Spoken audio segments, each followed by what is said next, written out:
Hello hi Radhe Krishna मेरे प्यारे भाई और बहनों। तो आज हम करने वाले हैं क्या, चैप्टर नंबर 4 किसका, बिजनेस स्टडीज का, जिसका नाम क्या है, प्लानिंग। तो आज हम प्लानिंग चैप्टर को पूरा अच्छे से डिटेल में समझने वाले हैं। तो चलिए स्टार्ट करते हैं कौन से चैप्टर के साथ, चैप्टर नंबर 4 प्लानिंग। अब प्लानिंग होता क्या है, सबसे पहले हमारी क्या आएगी, इंट्रोडक्टरी लाइन। जिन्हें नहीं पता जी, या मैं ऐसे कह दूंगा जो हमारी वीडियो पहली बार देख रहे हैं उन्हें मैं बता देता हूँ इंट्रोडक्टरी लाइन क्या होती है।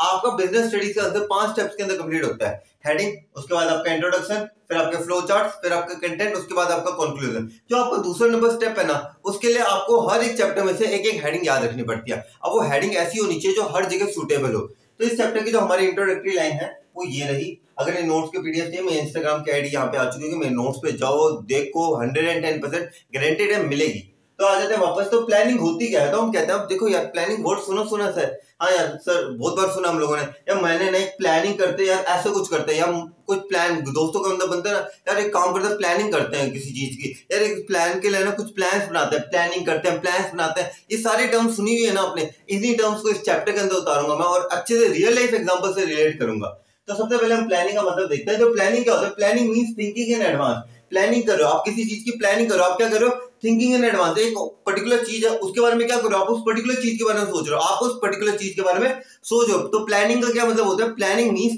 Thinking in advance. प्लानिंग का क्या मतलब होता है, थिंकिंग इन एडवांस, आगे की सोचना।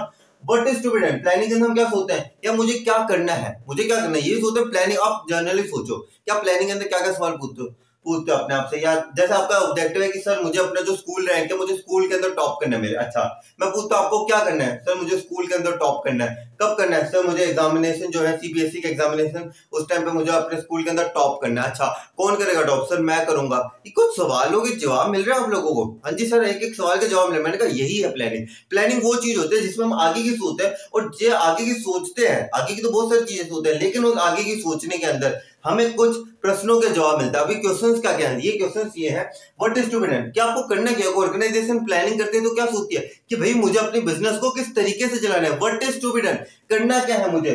How it is to be done, अब मैंने करना क्या है ये मुझे पता चल गया। अब वो करने, जैसे मैंने कहा कि मुझे अपनी मशीनरी इंस्टॉल करवानी है, भैया कैसे करवाओगे, how it is to be done, मैंने ऑब्जेक्टिव रखा। What is to be done, sir मुझे मशीन इंस्टॉल करवानी है अपनी कंपनी के अंदर, ठीक है बहुत बढ़िया। How it is to be done, company तो मशीन तो डलवा दी, मशीन डलवाने का सोच तो लिया, अब डलवाओगे कैसे ये सोचो। अब सोच लिया कि डलवानी कैसे, कब डलवाओगे, when it is to be done। ये क्वेश्चनों के जवाब मिलेंगे आपको, आप जो मर्जी प्लान ले लो। इसके अंदर what is to be done, when it is to be done, how it is to be done, और चौथा by whom it is to be done। अच्छा, प्लानिंग इधर लगेगी, लगाएगा कौन, सर हमारा ये वाला मिस्त्री लगाएगा। समझ रहे हो आप, रिलेट कर रहे हो। एक कंपनी ने प्लानिंग करी कि भैया मुझे एक मशीन डलवानी, मुझे क्या करना है, एक मशीन डलवानी। कंपनी ने प्लानिंग करी, अब उस प्लानिंग के लिए कंपनी क्या कर रही है, पहले सोच रहे अच्छा क्या करना है, सर मशीन लगवानी है। अच्छा, कैसे लगवाएंगे, सर इस पर्टिकुलर दुकान से लेके वहां पे शिपिंग होगी वो लगवा देगी, चलो ठीक है। कब लगाएंगे, सर परसों लग जाएगी। कौन लगाएगा, सर उनका मिस्त्री लगाएगा। सबके जवाब मिल गए, यही तो है प्लानिंग। प्लानिंग आपके आसपास है। अगर आप प्लान करते हो कि सर मुझे ना अपने क्लास टेस्ट के अंदर नंबर 1 चाहिए, नंबर 1 मतलब मुझे फुल मार्क्स चाहिए, मेरा क्लास के अंदर टेस्ट है 80 मार्क्स का, मुझे 80 में से 80 मार्क्स चाहिए। आपने गोल बनाया सर मेरा हाफ ईयरली एग्जामिनेशन, मैं आपसे कुछ सवाल पूछता हूँ, जवाब देते रहना हो। फिर क्या करना आपको, सर 80 में से 80 लेके आने, ठीक है। पहला सवाल के जवाब मिला, ठीक है। कैसे लेके आओगे, सर निरंतर मेहनत करके, रजत गावड़े सर की हर एक वीडियो देख के अच्छे से पीवाई की उसको प्रैक्टिस करके, जो सब रजत गावड़े सर करवाने वाले, ठीक है। दूसरी चीज, ठीक है, कब करोगे, सर मैं अभी से लगूंगा, और एक एक दिन रोज अपने जो रजत सर रेगुलर वीडियोस अपलोड करते हैं, रेगुलर वीडियोस को प्लेलिस्ट को देखूंगा सर मैंने कहा चलो पढ़ाई के साथ साथ प्रमोशन चलता है यार, ठीक है। अच्छा, और कौन करेगा, सर मैं करूंगा, मैं करूंगा, क्योंकि जिम्मेदारी किसकी होती है, हमारी नहीं होती, जिम्मेदारी मेरी होती है, ठीक है। जिम्मेदारी अगर वही है, एक विवेक सर का डायलॉग है, अगर किसी से पूछोगे कि जी ये बीवी किसकी है, तो वो ये नहीं कहेगा हमारी, वो कहेगा मेरी है। वैसे ही जिम्मेदारी क्या है, जिम्मेदारी भी मेरी होती है, हमारी कभी नहीं होती जिम्मेदारी। तो ये जितने भी प्लानिंग के सवाल है, इनके अंदर आपको देखा, मैंने जो एक प्लान बनाया, आप जो मर्जी प्लान बनाओ, आप एक प्लान बना लो कि नॉर्मल सा प्लान कि सर मुझे है ना अपना एक फॉर्म खोलना है, ठीक है। मुझे अपने बिजनेस है, तो मुझे बिजनेस खोलना है, मुझे किराने की दुकान खोलनी है, ठीक है, ठीक है। आपने कहा कि सर मुझे किराने की दुकान खोलनी है, मैं आपसे कुछ सवाल पूछ रहा हूँ, मान लेता आप मेरे सवालों का जवाब देना, ठीक है। क्या करना है आपको, सर मुझे किराने की दुकान खोलनी है। पहले सवाल का जवाब मिला आपको, ठीक है। मैंने पूछा कि कैसे खोलोगे, सर ये वाली दुकान, ये वाली जगह, वहां पे हम दुकान स्टेब्लिश करवा के ऐसे कर देंगे। मैंने कहा ठीक है। कब खोलोगे, सर धनतेरस वाले दिन खोलूंगा मैंने टेस्ट टू बेटर। कौन खोलेगा, सर मैं और मेरे पिताजी, हमारी पूरी फैमिली मिलकर खोलेगी। जो मर्जी चीज देख लो, जो मर्जी प्लानिंग कर लो, प्लानिंग के अंदर आपको इन 4 सवालों के जवाब मिलेंगे, और यही पहचान है प्लानिंग की। 5 फंक्शंस है, एग्जामिनेशन में आएगा identify the function of management, कैसे आइडेंटिफाई करोगे, इन्हीं हिंट्स की मदद से। प्लानिंग हर वो चीज है जिसमें इन 4 सवालों के जवाब मिलते हैं, but when, where, how and by whom also. Okay, अब प्लानिंग के बारे में हमने सोच तो लिया, अब प्लानिंग का प्रोसेस क्या होता है, सबसे इंपॉर्टेंट टॉपिक, क्योंकि पिछले कुछ सालों के अंदर ये टॉपिक एक ऐसा टॉपिक है जो निरंतर आया है। कैसे आया है? निरंतर आया, आता गया आता गया आता गया और रेगुलरली आया है। ऐसा नहीं है कि मतलब कि एक साल का ब्रेक, नहीं, बहुत सालों से आ रहा है। और ये क्वेश्चन है ना बहुत ही बढ़िया और इजी क्वेश्चन है। आज हम इसी क्वेश्चन को अच्छे से कवर करने वाले हैं, जो कि क्वेश्चन का हमारा प्रोसेस ऑफ प्लानिंग। तो इस प्रोसेस ऑफ प्लानिंग को करने से पहले आ जाओ, अपने कहीं गर्मियों की छुट्टियां चल रही हैं जून के अंदर। आज 9 जून है जिस दिन ये वीडियो बन रही है, यानी कि 10 जून तक आ जाएगी वीडियो, ठीक है।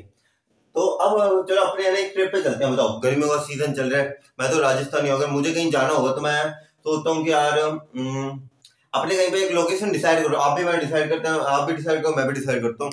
चलो हम चलते हैं मुंबई, सपनों की नगरी के अंदर, ठीक है। आप और मैं, अब मैं आपको लेके जाना सपनों की दुनिया के अंदर। कौन सी है वो सपनों की दुनिया? मुंबई के अंदर मैं आपको आप सब लोगों को लेके जाने वाला हूँ, ठीक है। अब आप मान लेते आप और मैं वार्तालाप ले रहे हैं, आप अपने आप को मैं यहाँ पे इमेजिन कर लो, मैं आपको इमेजिन कर रहा हूँ, ठीक है। और हम दोनों मिलकर हमें कहाँ जाना है? मुंबई जाना है, सपनों की नगरी के अंदर। ओके, तो आप कन्वर्सेशन स्टार्ट करें। अच्छा यार, अभी क्या करना चाहिए अपनों को? यार अपनों को कहीं घूमने जाना है, तो कोई लोकेशन बताओ। सर एक बढ़िया सी लोकेशन है, सपनों की नगरी चलते हैं, मुंबई चलते हैं। पहला तो ये आपको इतनी कन्वर्सेशन समझ में आ गई। मैंने बच्चे से क्या पूछा, यार कुछ करना है मुझे, कुछ कहीं प्लानिंग कर रहा अपने को, यानी कि मुझे कहीं घूमने जाना है, तो एक लोकेशन बता, कहाँ पे जा सकते हैं हम लोग इतनी सारी लोकेशन में से। सर एक काम करते हैं, आप सपनों की नगरी मुंबई जाओ। यानी कि आपने क्या किया, एक ऑब्जेक्टिव सेटिस्फाई कर दिया ना। अब मेरा ऑब्जेक्टिव क्या है? मुझे वहां पे जाना है, मुंबई जाना है। प्लानिंग का सबसे पहला प्रोसेस, अब जो मर्जी ले लो, इसके अलावा चलो ट्रैवलिंग का छोड़ देते हैं, अपने कोई और एग्जांपल ले लेते हैं। ट्रैवलिंग का कंटिन्यू रखेंगे, ऐसा नहीं हम ट्रैवलिंग का एग्जांपल छोड़ रहे, ट्रैवलिंग को ही मैं कंटिन्यू लेके चलूंगा। आपको एक और इसी पॉइंट को एक और पॉइंट ऑफ व्यू से समझाता हूं मैं, ठीक है। मेरा एक दोस्त है, वो कहता है कि सर मुझे ना अपने बिजनेस की प्रोडक्शन बढ़ानी है। मुझे क्या करना है? अपने बिजनेस की प्रोडक्शन बढ़ानी है। मैंने कहा मशीन लगा, ठीक है सर मैं मशीन लगाता हूं। अब मेरा फाइनल की मैं क्या कर रहा हूं, मैं मशीन लगाऊंगा। मैंने मेरा फाइनल ऑब्जेक्टिव सेटिस्फाई कर दिया। प्लानिंग कैसे चालू होती है? आपने कहा कि सर मुझे स्कूल रैंक 1 चाहिए, मुझे डिस्ट्रिक्ट रैंक 1 चाहिए, मुझे स्टेट रैंक 1 चाहिए, मुझे क्या चाहिए? ये चाहिए। तो आप सबसे पहले क्या करोगे? ये डिसाइड करोगे या पहले सोचोगे नहीं पहले मैं मेहनत करूंगा, फिर ये करूंगा, फिर ये करूंगा, फिर लास्ट में जाके कहीं देखूंगा? नहीं, सबसे पहले आप क्या करते हो? अपना गोल डिसाइड करते हो, जो आपको बनना है ना, पहले आप वो डिसाइड करते हो। जिस बच्चों को यूपीएससी निकालना होता है वो पहले सोच के बैठते हैं कि मुझे आईएएस बनना है, उसके बाद ही वो यूपीएससी के हिसाब से तैयारी करता है। ऐसे नहीं तो वो पहले सोचेगा तैयारी करते हैं, बाद में करेंगे चलिए आईएएस बनना है। नहीं, सबसे पहले वो क्या करेगा? आपको भी यही करना है, आप ये करते हो। सबसे पहले क्या करते हो? ऑब्जेक्टिव आइडेंटिफाई करते हो कि भाई मुझे करना क्या है। ऑर्गेनाइजेशन क्या करती है? पहले डिसाइड करती है भाई मुझे करना क्या है, उसके अकॉर्डिंग तो प्लानिंग करूंगा मैं। अगर मुझे आईएएस बनना है तभी तो मैं आईएएस की तैयारी करूंगा, अगर मुझे आईएएस बनना है मैं ऐसे एनडी की तैयारी कर रहा हूं, कोई फर्क है? नहीं है, क्योंकि आप लोगों को क्या करना है? ऑब्जेक्टिव को सबसे पहले आइडेंटिफाई करना है। सबसे पहला स्टेप आता है setting up of the objective. पहला स्टेप क्या आता है? Setting up of the objective. Setting up of the objective के अंदर हम लोग क्या कहते हैं? इसकी थिकनेस थोड़ी चेंज करते हैं। कलर बता दो आप लोग, कौन सा कलर लो? रेड ले लो, चलो ठीक है। किसी बच्चे की आवाज मेरे तक पहुंची, बच्चा कहता है कि सर लाल रंग ले लीजिए। चलिए मैं कहता हूँ ठीक है। Setting of the objective. Setting of the objective के अंदर क्या कहते हैं? Final destination where the organization want to go. आपकी फाइनल डेस्टिनेशन सर मुझे ये चाहिए, मुझे वो चाहिए, मुझे क्या नाम लेता है, मुझे अच्छे नंबर लेके आने ताकि मेरे मम्मी पापा मुझे आईफोन 14 गिफ्ट करें। मेरा अल्टीमेट गोल क्या? आईफोन 14 प्रो मैक्स, ठीक है। क्या आप लोगों को हर किसी का कोई ना कोई सपना होता है। आपके पेरेंट्स का होगा अगर आप किसी रेंटल हाउस के अंदर रहते हैं, अगर पेरेंट्स का क्या सपना होगा? यार अपने घर हो। क्या ये उनका फाइनल ऑब्जेक्टिव है? हर एक इंसान का क्या होता है? एक फाइनल ऑब्जेक्टिव होता है, वही हम इसे कहते हैं फाइनल ऑब्जेक्टिव की जगह हम वर्ड के यूज करें फाइनल डेस्टिनेशन। इससे आपकी जो आंसर राइटिंग स्किल्स है वो इंप्रूव होगी।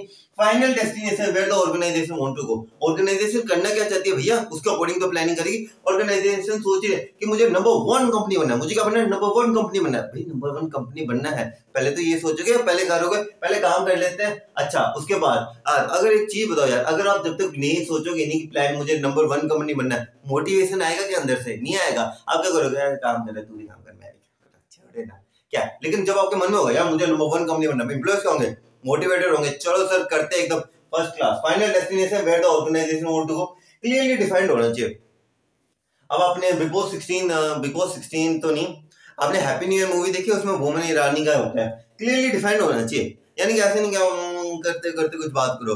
देखो हैप्पी न्यू ईयर का एक मूवी का सीन है जिसके अंदर वो पूछते हैं कि शाहरुख खान से कि भाई क्या बात क्या है, वो कहते हैं कि तू करवा क्यों रहा हमसे डांस, तो ऐसे कहते हैं ऐसा नहीं होना चाहिए ऑर्गेनाइजेशन के अंदर। ऑर्गेनाइजेशन के अंदर जो भी आप बात करो और वो एकदम क्लियरली डिफाइन होनी चाहिए। आप कह रहे हो कि मुझे नंबर 1 कंपनी बनना है, ऐसे कि आप ऐसा ना कहो अच्छा जी काम अच्छा कर रहे हो, वो सोचा था हमारे पड़ोसियों ने कंपनी नंबर 1 बन सकती, चलो देख लो, फर्स्ट नहीं सेकंड आ जाए थर्ड आ जाए कोई बात नहीं, अच्छा करो। ऐसा नहीं होता ऑर्गेनाइजेशन के अंदर। क्या होगा जो हमें नंबर 1 पोजीशन चाहिए, हमें क्या करना है, हमें टॉप लेवल पे आना है, हमें अपनी रैंक अगर हम 15 पे हमें टॉप 10 तक पहुंचना है, हमें क्या करना है, ऊपर तक जाना है, क्लियरली डिफाइन होना चाहिए। ऐसे वो वाली बातें नहीं होनी चाहिए कि हवा में हाँ भैया भैया पड़ोसी कह रहे थे हमारे कर लो थोड़ा सही चल रहे हो ऐसे कर लो, ऐसे नहीं होना चाहिए। क्लियरली डिफाइंड होना चाहिए भाई, वो कहते हैं ना थोक के बात होनी चाहिए। For example if a person wants to go for a trip, जैसे हम दोनों जा रहे थे, हम लोग ट्रिप पे जा रहे थे, तो हमने सबसे पहले क्या डिसाइड किया, अपना ऑब्जेक्टिव ही तो डिसाइड किया कि हमें मुंबई जाना है। तभी तो हम लोगों ने ये डिसाइड किया कि हमें मुंबई जाना है, उसके अकॉर्डिंग तो हम चीजें बनाएंगे। या फिर अगर हम कहें कि सर पहले पैकिंग कर लेते हैं बाद में देखते हैं कहाँ जाना है, ऐसा होता है नहीं। पहले आप क्या करते हो, फाइनल डेस्टिनेशन सोचते हो। तो for example if a person wants to go for a trip, he will first decide where he wants to go. अरे जाओगे कहाँ, वहीं उसके अकॉर्डिंग ही तो आगे स्टेप्स लोगे। ट्रिप पे जाते हो आप लोग तो पहले ये तो डिसाइड करते हो करते हो जाना कहाँ है, उसके बाद ही पैकिंग करते हो या फिर पहले पैकिंग कर लेते हो, या पहले पैकिंग कर लेते हैं जाना कहाँ वो देख लेंगे कहीं ना कहीं। ऐसे थोड़ी ना होता है, पहले आप प्लान फाइनल डिसाइड करते हो। वैसे कंपनी भी पहले अपना गोल डिसाइड करते हैं कि भैया मुझे आगे जाना कौन किस साइड तक है, मुझे आगे जाना कहाँ पर है, उसके अकॉर्डिंग जो प्लान बनाएगी। आप अपना फाइनल गोल डिसाइड करते हो कि सीबीएसई के अंदर मुझे 95% प्लस चाहिए, मुझे 95% प्लस मार्क्स चाहिए, मुझे क्या चाहिए 95% मार्क्स चाहिए। और ये आ भी सकते हैं ऑनलाइन स्टडी से, ठीक है। मुझे 95% प्लस मार्क्स चाहिए, तो आप उसके लिए क्या करोगे, पहले आप डिसाइड करोगे ना मुझे 95% प्लस मार्क्स चाहिए, उसके अकॉर्डिंग मेहनत करोगे, क्योंकि ये आपको क्या देता है, मोटिवेशन देता है, ठीक है। अगले पॉइंट के ऊपर हम आ जाते हैं। अगला पॉइंट है डेवलपिंग प्रीमाइसेस। अगला पॉइंट क्या आता है हमारे पास, डेवलपिंग प्रीमाइसेस। चलो यार अब वापस वार्तालाप हो जाए हम दोनों के बीच के अंदर। अच्छा चलो यार सपनों की नगरी मुंबई चलते हैं, ठीक है सर। वहां का है ना थोड़ा वेदर है ना, वहां पे थोड़ा मॉडरेट सा वेदर रहता है, ना ज्यादा गर्मी ना ज्यादा सर्दी, ऐसे थोड़ा ऐसा मौसम सा रहता है। अपने यहाँ कुछ उसी हिसाब से पैकिंग कर लेते हैं। मैंने कहा ठीक है, यानी कि मैंने क्या किया, अपना फाइनल गोल के अकॉर्डिंग चीजों को ऑर्गेनाइज किया, समझ रहे हो आप लोग। मैंने फाइनल गोल रख लिया कि मुझे मुंबई जाना है। अब उस मुंबई जाने के फाइनल गोल को मैं इस तरीके से मॉडिफाई कर रहा हूँ, मैं उस मुंबई जाने के फाइनल गोल को क्या कर रहा हूँ, उस तरीके से उसके लिए तैयारी कर रहा हूँ। एक तरीके से तैयारी मतलब ऑर्गेनाइजेशन ने सोचा कि यार मुझे ना मशीनें लगवानी है। अब मशीनें लगवानी तो है, अब मशीनें लगवाने के लिए बंदा क्या करेगा, अलग अलग दुकानों पे जाएगा, पूछेगा कि भैया मैं अपनी प्रोडक्शन लेवल इंक्रीज, आपके पास मशीन, आपके पास कौन सी कितना प्राइस है, क्या चीजें, ऑर्गेनाइज करेगा मटेरियल, क्या करेगा ऑर्गेनाइज करेगा मटेरियल। उसी तरीके से डेवलपिंग प्रीमाइसेस के अंदर क्या करता है, make necessary arrangement for fulfilment of objective. हमें मुंबई जाना है, हम मुंबई चलो, हम केदारनाथ मंदिर चलते हैं, ठीक है, जय भोलेनाथ। हम केदारनाथ मंदिर जा रहे हैं, वहां पे क्या करोगे सर, ठंड बहुत होगी वहां पे, अपने ना उसके अकॉर्डिंग कपड़े ले लेते हैं। वहां पे ऐसे क्या बनियान बनियान नहीं चलती आपको, वहां पे ना अपने पूरे एकदम क्या नाम होता है सर्दियों के कपड़े लेके जाने। क्या कर रहे हैं हम लोग, नेसेसरी अरेंजमेंट कर रहे हैं ताकि हमारा जो फुलफिलमेंट ऑफ ऑब्जेक्ट, हमारा ऑब्जेक्टिव क्या है, केदारनाथ मंदिर जाना, हमारा ऑब्जेक्टिव ही है वो केदारनाथ मंदिर जाना।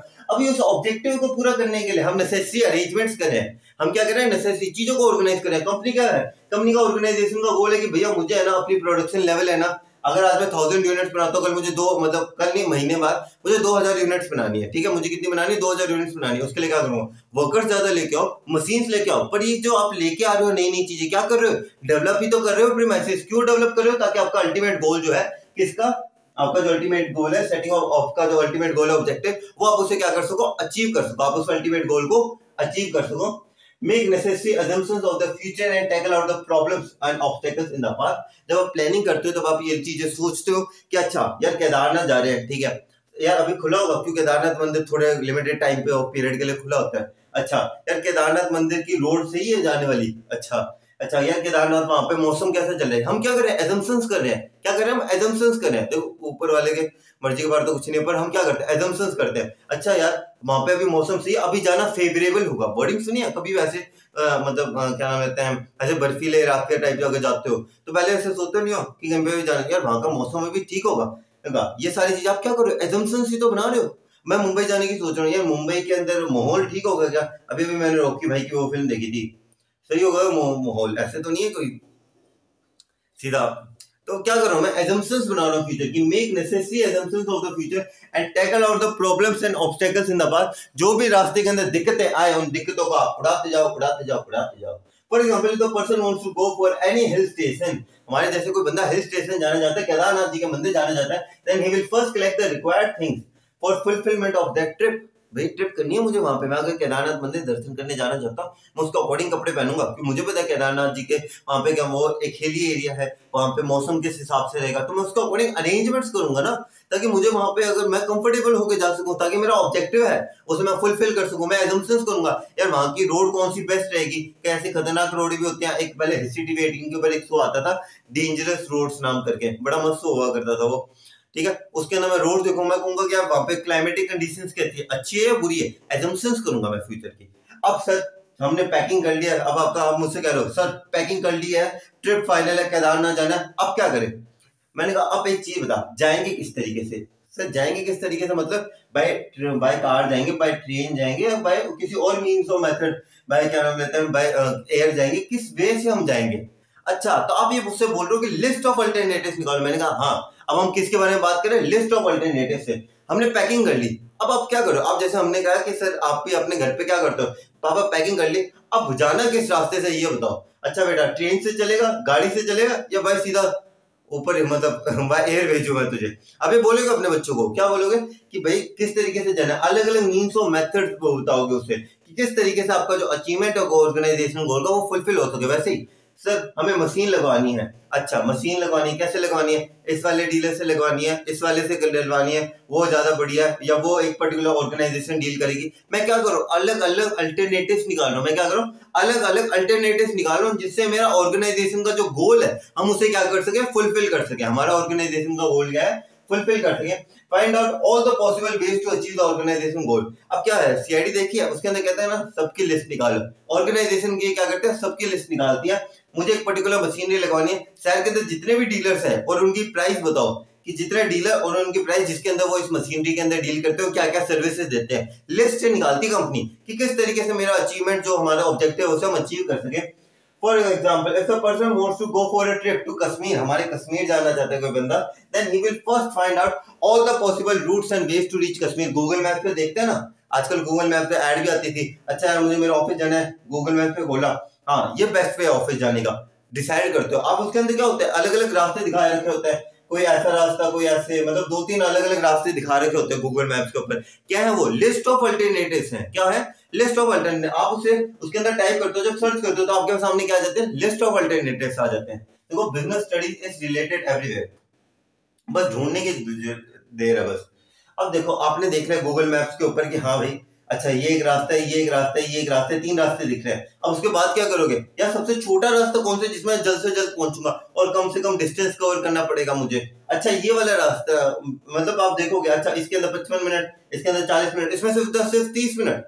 आप क्या कर रहे हो, इवेल्युएट कर रहे हो। इवेल्युएट का मतलब मोल ताल कर रहे हो, होता है ना मोल ताल, मतलब भाव तोल कर रहे हो उसके साथ। Find out the positive and negative points of all the alternatives. एक पर्टिकुलर रूट जा रही है, यहाँ पे इसके यहाँ पे ट्रैफिक आ गया, थोड़ी देर और यहाँ पे एक चेक पॉइंट आ गया, यहाँ पे थोड़ी देर बाद और ट्रैफिक आ गया, फिर एक सीधा एक है, यहाँ पे गए, यहाँ पे थोड़ा सा ट्रैफिक आया, यहाँ पे चले गए। आपने क्या किया, अच्छा इस रूट के अंदर पॉजिटिव पॉइंट है, यहाँ पे कुछ नेगेटिव पॉइंट ज्यादा है, इस रूट के अंदर कुछ पॉजिटिव पॉइंट है कि यहाँ पे कम ट्रैफिक है। क्या किया आपने, पॉजिटिव और नेगेटिव इवेल्युएट करे points. Okay, find out all the positive and negative points of the alternative. For example, person going to Kashmir will find out the best route which will make him reach his destination with less time and condition. एकदम favorable time हो कि भाई सबसे कम से कम time में पहुंचो, favorable condition। भाई कश्मीर है वो, है ना, तो कश्मीर है तो फिर आराम से जाना पड़ेगा हम लोगों को। अब देखो आप लोगों ने देख लिया, आप इवेल्युएट करो कि अच्छा ये इसमें इतना टाइम लगेगा, इसमें इतना टाइम लगेगा, ये वाला रास्ता। आपने क्या किया, सिलेक्ट किया अल्टरनेटिव। अगला स्टेप आ जाता है आपके पास, सिलेक्ट करना alternative. Select the alternative with the most positive point. उस अल्टरनेटिव को सिलेक्ट करो जिसके अंदर सबसे ज्यादा पॉजिटिव पॉइंट्स आते हैं। It can also be in the combination of 2 different alternative. एक कॉम्बिनेशन भी हो सकता है, क्या हो सकता है, एक पर्टिकुलर कॉम्बिनेशन हो सकता है। कॉम्बिनेशन किस चीज का हो सकता है, ये 2 से ज्यादा अल्टरनेटिव्स का। कैसे, सर ये एक रास्ता जा रहा है, ठीक है, अब इस रास्ते के अंदर है ना यहाँ पे दिक्कत है, यहाँ से रास्ता मोड़ा हम लोगों ने, यहाँ पे आ गया, ये मान लेते हैं तीसरा रास्ता जा रहा था, ठीक है, आपने यहाँ पे देखा कि आगे ट्रैफिक है, यहाँ पे स्टार्टिंग में ही था ट्रैफिक, आपने क्या किया, 2 अल्टरनेटिव्स को मर्ज किया। आपने कहा मैं पहले यहाँ से यहाँ तक डिस्टेंस ट्रेवल करूंगा, फिर मैं यहाँ से दूसरे पाथ को चूज कर लूंगा। आपने क्या किया, 2 ज्यादा अल्टरनेटिव्स को मर्ज कर दिया। ऑर्गेनाइजेशन के अंदर या तो आप सीधे भी जाते हैं, उसमें भी आपने सिलेक्ट किया, काफी बार आप ऐसे सिलेक्शन करते हो जिसके अंदर 2 से ज्यादा अल्टरनेटिव को आप मिलकर सिलेक्ट करते हो। जैसे आपने ऑर्गेनाइजेशन के अंदर मशीन लगवानी थी, एक डीलर कह रहे कि सर हम दोनों डीलर मिलकर पार्टनरशिप कर लेंगे और कम कॉस्ट के अंदर लगा देंगे। क्या किया उन्होंने, 2 अल्टरनेटिव्स को मर्ज किया। आपने सिलेक्ट भी कर लिया अल्टरनेटिव। अब देखो, अब आपने क्या किया, जैसे इसका एग्जांपल देते हैं, for example person going to Kashmir will select the most suitable way in which he can reach Kashmir in less time and favourable conditions के अंदर, जहां पे वो जा सकते हैं वो सिलेक्ट करेगा। अब इसके बाद क्या है, मैप पे डिसाइड कर दिया, अब क्या करोगे, मैप को निहारते थोड़ी ना रहोगे, क्या करोगे, चल आजा गड्डी में बैठ जाओ, गड्डी चला दे, गड्डी चलाओगे और क्या करोगे, अपने प्लान को इंप्लीमेंट करोगे, अपने प्लान को एक्शन के अंदर लेकर आना। डीलर कह रहे हैं कि हम बेचने के लिए तैयार है, आप क्या कहोगे, ये बेचो, फिर आ जाओ, इंप्लीमेंट करो प्लान को। इंप्लीमेंट द प्लान के अंदर क्या करते हैं, put the plan into action. जो भी आपने अब सिलेक्ट कर लिया, आपको पता है कि भाई ये सारे तरीके हैं, मैंने पॉजिटिव और नेगेटिव पॉइंट निकाले, सिलेक्ट कर लिया अपने फेवरेबल पॉइंट। अब उस जो फेवरेबल पॉइंट मैंने सिलेक्ट किया है, उस फेवरेबल पॉइंट को एक्शन के अंदर करो। सोच लिया मैंने, अब सोचने का काम सारा कंप्लीट हो गया, अब है बात करने की, इंप्लीमेंट लेने की। Communicate the plan to the employees, अपने एम्प्लॉयज को बताओ कि भाई मैंने इस तरीके से प्लानिंग करी है, अब आपको इस तरीके से चलना है। For example, after deciding the best route for the best route the person will start his journey.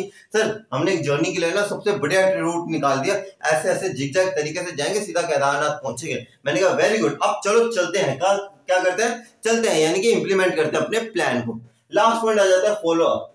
Follow up के अंदर अब चलते चलते अब आप और हम जा रहे हैं, हम चलते चलते गाड़ी के अंदर चलते आगे एक रोड ऐसी आ गई, रोड के आगे पेड़ गिरा हुआ था, क्या हुआ, सर यहाँ पे तो रोड के आगे पेड़ गिरा हुआ है, अब क्या करें, मैंने कहा एक काम करते हैं, रिवर्स गियर मार, पीछे लेके आ, रूट चेंज करते हैं। सर हमारी प्लानिंग चेंज हो रही है, मैंने कहा कोई बात नहीं। काफी बार ऐसी सिचुएशंस आती है बिजनेस के अंदर जहां पे हमारी जो सोची समझी प्लानिंग किसके ऊपर करते हैं, सोचते हैं, ऐसे थोड़ी ना हमें सपने आ रहे होते हैं कि भाई फ्यूचर में यही होना है, हम तो एजम्पशंस करते हैं यार फ्यूचर के अंदर। मैंने एजम्पशंस तो करी थी, रोड साफ होगी, रोड के अंदर कोई चीज आ गई, कोई पत्थर गिर गया, और कोई पत्थर क्या, कोई पेड़ गिर गया, या कोई पत्थर रास्ते के अंदर अड़ गए जिससे हम क्रॉस नहीं कर पाए, तो मैंने क्या किया, रिवर्स गियर मार दिया, दूसरा तरीका सोच।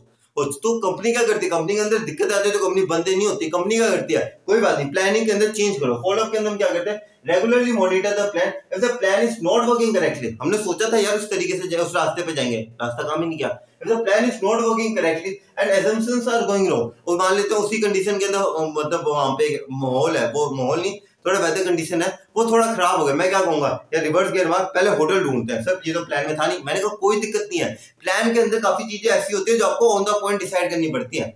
इसके अंदर assumptions are going wrong then make necessary changes in the plan. तो अगर आपकी assumptions गलत प्रूफ हो रही है तो आपको क्या करना है, उसके अकॉर्डिंग अपने प्लान के अंदर चेंजेस लेके आने हैं। For example if in the new way, if in the way a person find that the way is not suitable then he will make necessary changes। मैंने कहा भाई गड्डी मोड़ ऐसे नाल चलते हैं, उत्थे ज्यादा काम हमारा सेट नहीं पैंदा, ठीक है, तो हमने क्या कहा, पीछे ले गया, इस साइड से चलते हैं यार, कोई बात नहीं, अच्छा इस साइड पे कोई दिक्कत है, तीसरे वे से चलते हैं, नेसेसरी चेंजेस करेंगे, पर हमारा ऑब्जेक्टिव, कंपनी क्या करेगी, कंपनी का ऑब्जेक्टिव है कि मुझे 10,000 मशीनें बेचनी है इस साल, ठीक है, एक बार कुछ प्रॉब्लम आ गई, कंपनी आ गई, चलो भैया प्रॉब्लम आ गई, अब अपने हाथ ऊपर है, चलो भाई तुम भी कर जाओ हम भी कर, नहीं, कंपनी क्या करते हैं, मुकाबला करती है इन सारी दिक्कतों का, और कंपनी उन प्रॉब्लम्स को टैकल आउट करते हैं ताकि वो फाइनल गोल जो है उनका अचीव कर सके। तो ये तो था आपका पूरा प्लानिंग का प्रोसेस। आज हम क्या करने वाले हैं, आज हम करने वाले हैं फीचर्स ऑफ प्लानिंग, साथ साथ लिमिटेशंस ऑफ प्लानिंग, दोनों ही छोटे छोटे टॉपिक है, अच्छे से जल्दी से निपटा देते हैं छोटे टॉपिक को। तो चलिए शुरू करते हैं। आज का टॉपिक है हमारे पास features of planning. So what are the features of planning. Planning का फीचर क्या, नंबर 1 फीचर है प्राइमरी फंक्शन ऑफ मैनेजमेंट। मैंने कहा हमारे 5 पांडव है, कौन कौन से, planning, organising, staffing, directing, controlling.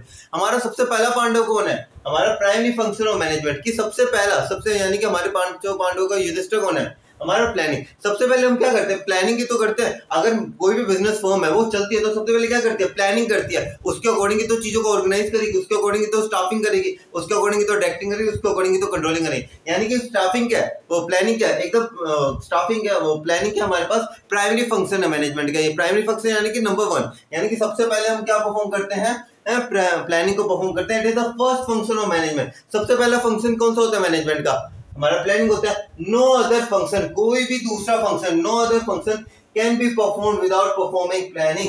Planning को परफॉर्म, एक चीज बताओ यार, प्लानिंग को परफॉर्म किए बगैर क्या आप ऑर्गेनाइजिंग कर सकते हो, नहीं सर। हम स्टाफिंग कर सकते हैं, नहीं सर। हमें क्या पता कितने लोग चाहिए कितने लोग नहीं चाहिए। हम क्या डायरेक्टिंग कर सकते हैं, हम लोगों को बताएंगे क्या, हमने प्लानिंग ही नहीं करी। कंट्रोलिंग कर सकते हैं, नहीं कर सकते। तो ये जितने भी एस्पेक्ट्स हैं हम प्लानिंग के बगैर कुछ नहीं कर सकते। तो इसमें हम कहते हैं नो अदर फंक्शन, कोई भी दूसरा फंक्शन आप परफॉर्म नहीं कर सकते जब तक आपने प्लानिंग को परफॉर्म नहीं किया। फोकस, दूसरा पॉइंट आता है इसके अंदर, focus on achieving objective and goal oriented. या प्लानिंग के अंदर क्या करते हो, हम अपना फाइनल गोल डिसाइड करते हैं। या आपका फाइनल गोल है कि भाई मुझे इस बार हमारे सीबीएसई बोर्ड में 95% प्लस चाहिए। क्या किया आपने, फाइनल गोल डिसाइड किया। आपने क्या किया, अपना फाइनल जो गोल था उसे आपने डिसाइड कर लिया। तो focus on achieving objective and goal, determine the goal and objective of the firm and select the methods and step procedure for achievement of goal। Planning के अंदर हम क्या करते हैं, हमारा फाइनल गोल डिसाइड करते हैं, कहते हैं list of alternative, evaluate the alternative, select the alternative, अलग अलग तरीके निकालते हैं, अलग अलग तरीकों को इवैल्यूएट करते हैं कि भाई इसके अंदर क्या अच्छी चीज है, क्या बुरी चीज है, और उसके बाद एक पर्टिकुलर कोर्स को हम क्या करते हैं, सिलेक्ट करते हैं। Okay, therefore, with the help of these plans, organization will be able to achieve its goal। In plans की मदद से ऑर्गेनाइजेशन अपने जो फाइनल गोल्स हैं उन्हें अचीव करने के अंदर क्या हो जाती है, सक्षम हो जाती है। अगला पॉइंट आ जाता है हमारे पास, तीसरी इसका पॉइंट है परवेजिव। परवेजिव का यार सर मतलब हमें पता है planning is applied everywhere. Top level की प्लानिंग करेगा, मिडिल लेवल की प्लानिंग करेगा, लोअर लेवल की प्लानिंग करेगा। Planning is applicable to every level, every organisation, whether it is a business और a non business profit organisation. क्या आपके school के अंदर आपकी प्लानिंग नहीं होती? हाँ जी होती है sir.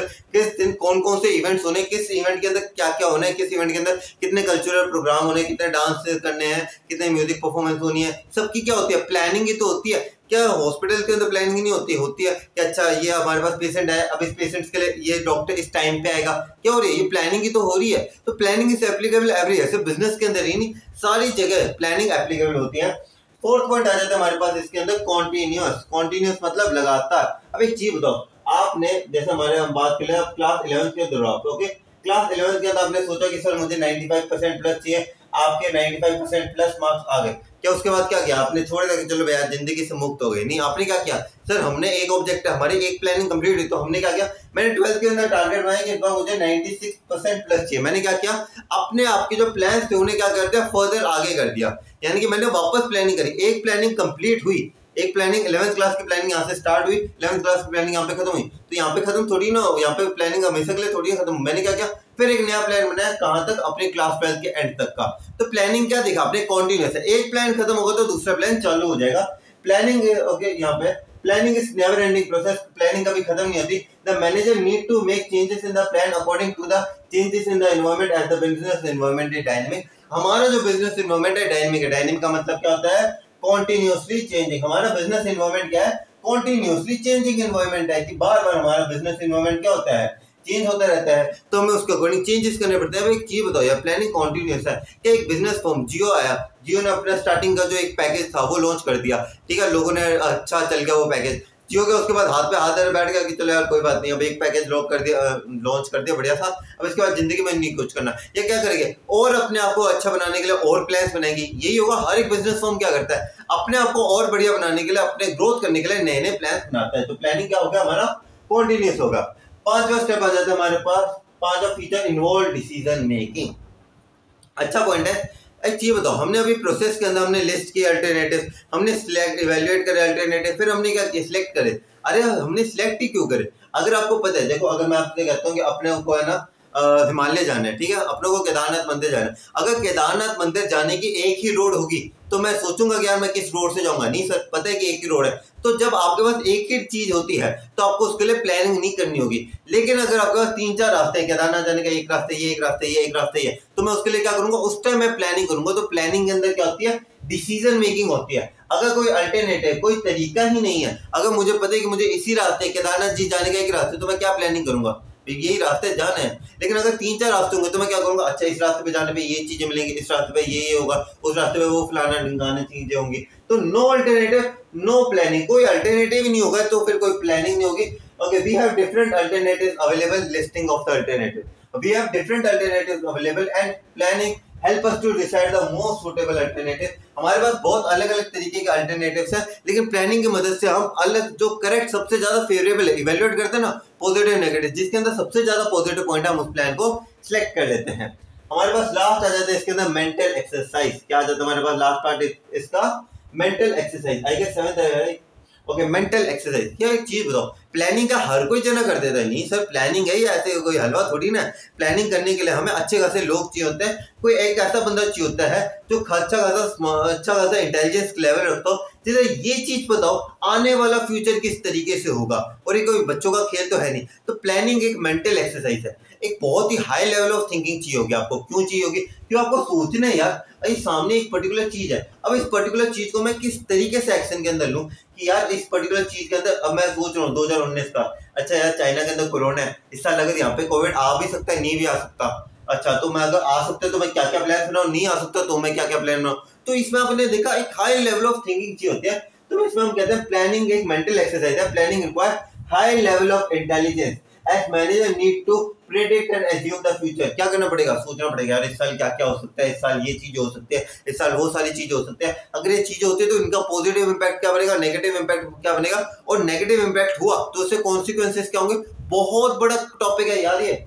Okay, by scanning the business environment, business environment में देखेगा भाई ये सारी चीजें चल रही हैं, ये पर्टिकुलर चीज हो सकती है, वो पर्टिकुलर चीज हो सकती है, कितने सारे वाइड टॉपिक्स हमारे पास। तो okay, then choose a particular course of action for achievement of the organization को। इतनी सारी सिचुएशंस के अंदर जो प्लानिंग करने वाला बंदा है वो एक पर्टिकुलर तरीका निकालेगा। वो क्या निकालेगा, एक पर्टिकुलर तरीका निकालेगा जिससे वो जो पर्टिकुलर चीज है उससे क्या कर सकेगा, अचीव कर सकेगा, किस चीज को अचीव कर सकेगा, अपने ऑर्गेनाइजेशनल गोल को अचीव कर सकेगा। तो ये तो थी आपके सारे के सारे फीचर्स, बहुत छोटे मोटे फीचर्स थे, ज्यादा टाइम नहीं लगा हम लोगों को फीचर्स करने के अंदर। तो फीचर्स तो कंप्लीट हो चुके हैं। अब बारी है इस चैप्टर की लिमिटेशन देखने की। भाई प्लानिंग है उसके कुछ लिमिटेशंस होते हैं, हर एक सिक्के के दो पहलू होते हैं, पॉजिटिव और नेगेटिव। लेकिन इसका एक इंपॉर्टेंट बात मैं बताऊं आप लोगों को कि इस लिमिटेशन पूरे आपके क्लास 12 की बिजनेस स्टडीज के अंदर सिर्फ यही एक चैप्टर जिसके पास लिमिटेशंस है सच्ची में। इसलिए इस चैप्टर के इस क्वेश्चन लिमिटेशंस ऑफ प्लानिंग के आने की प्रोबेबिलिटी ज्यादा हो जाती है, और पिछले साल क्वेश्चन आया भी था।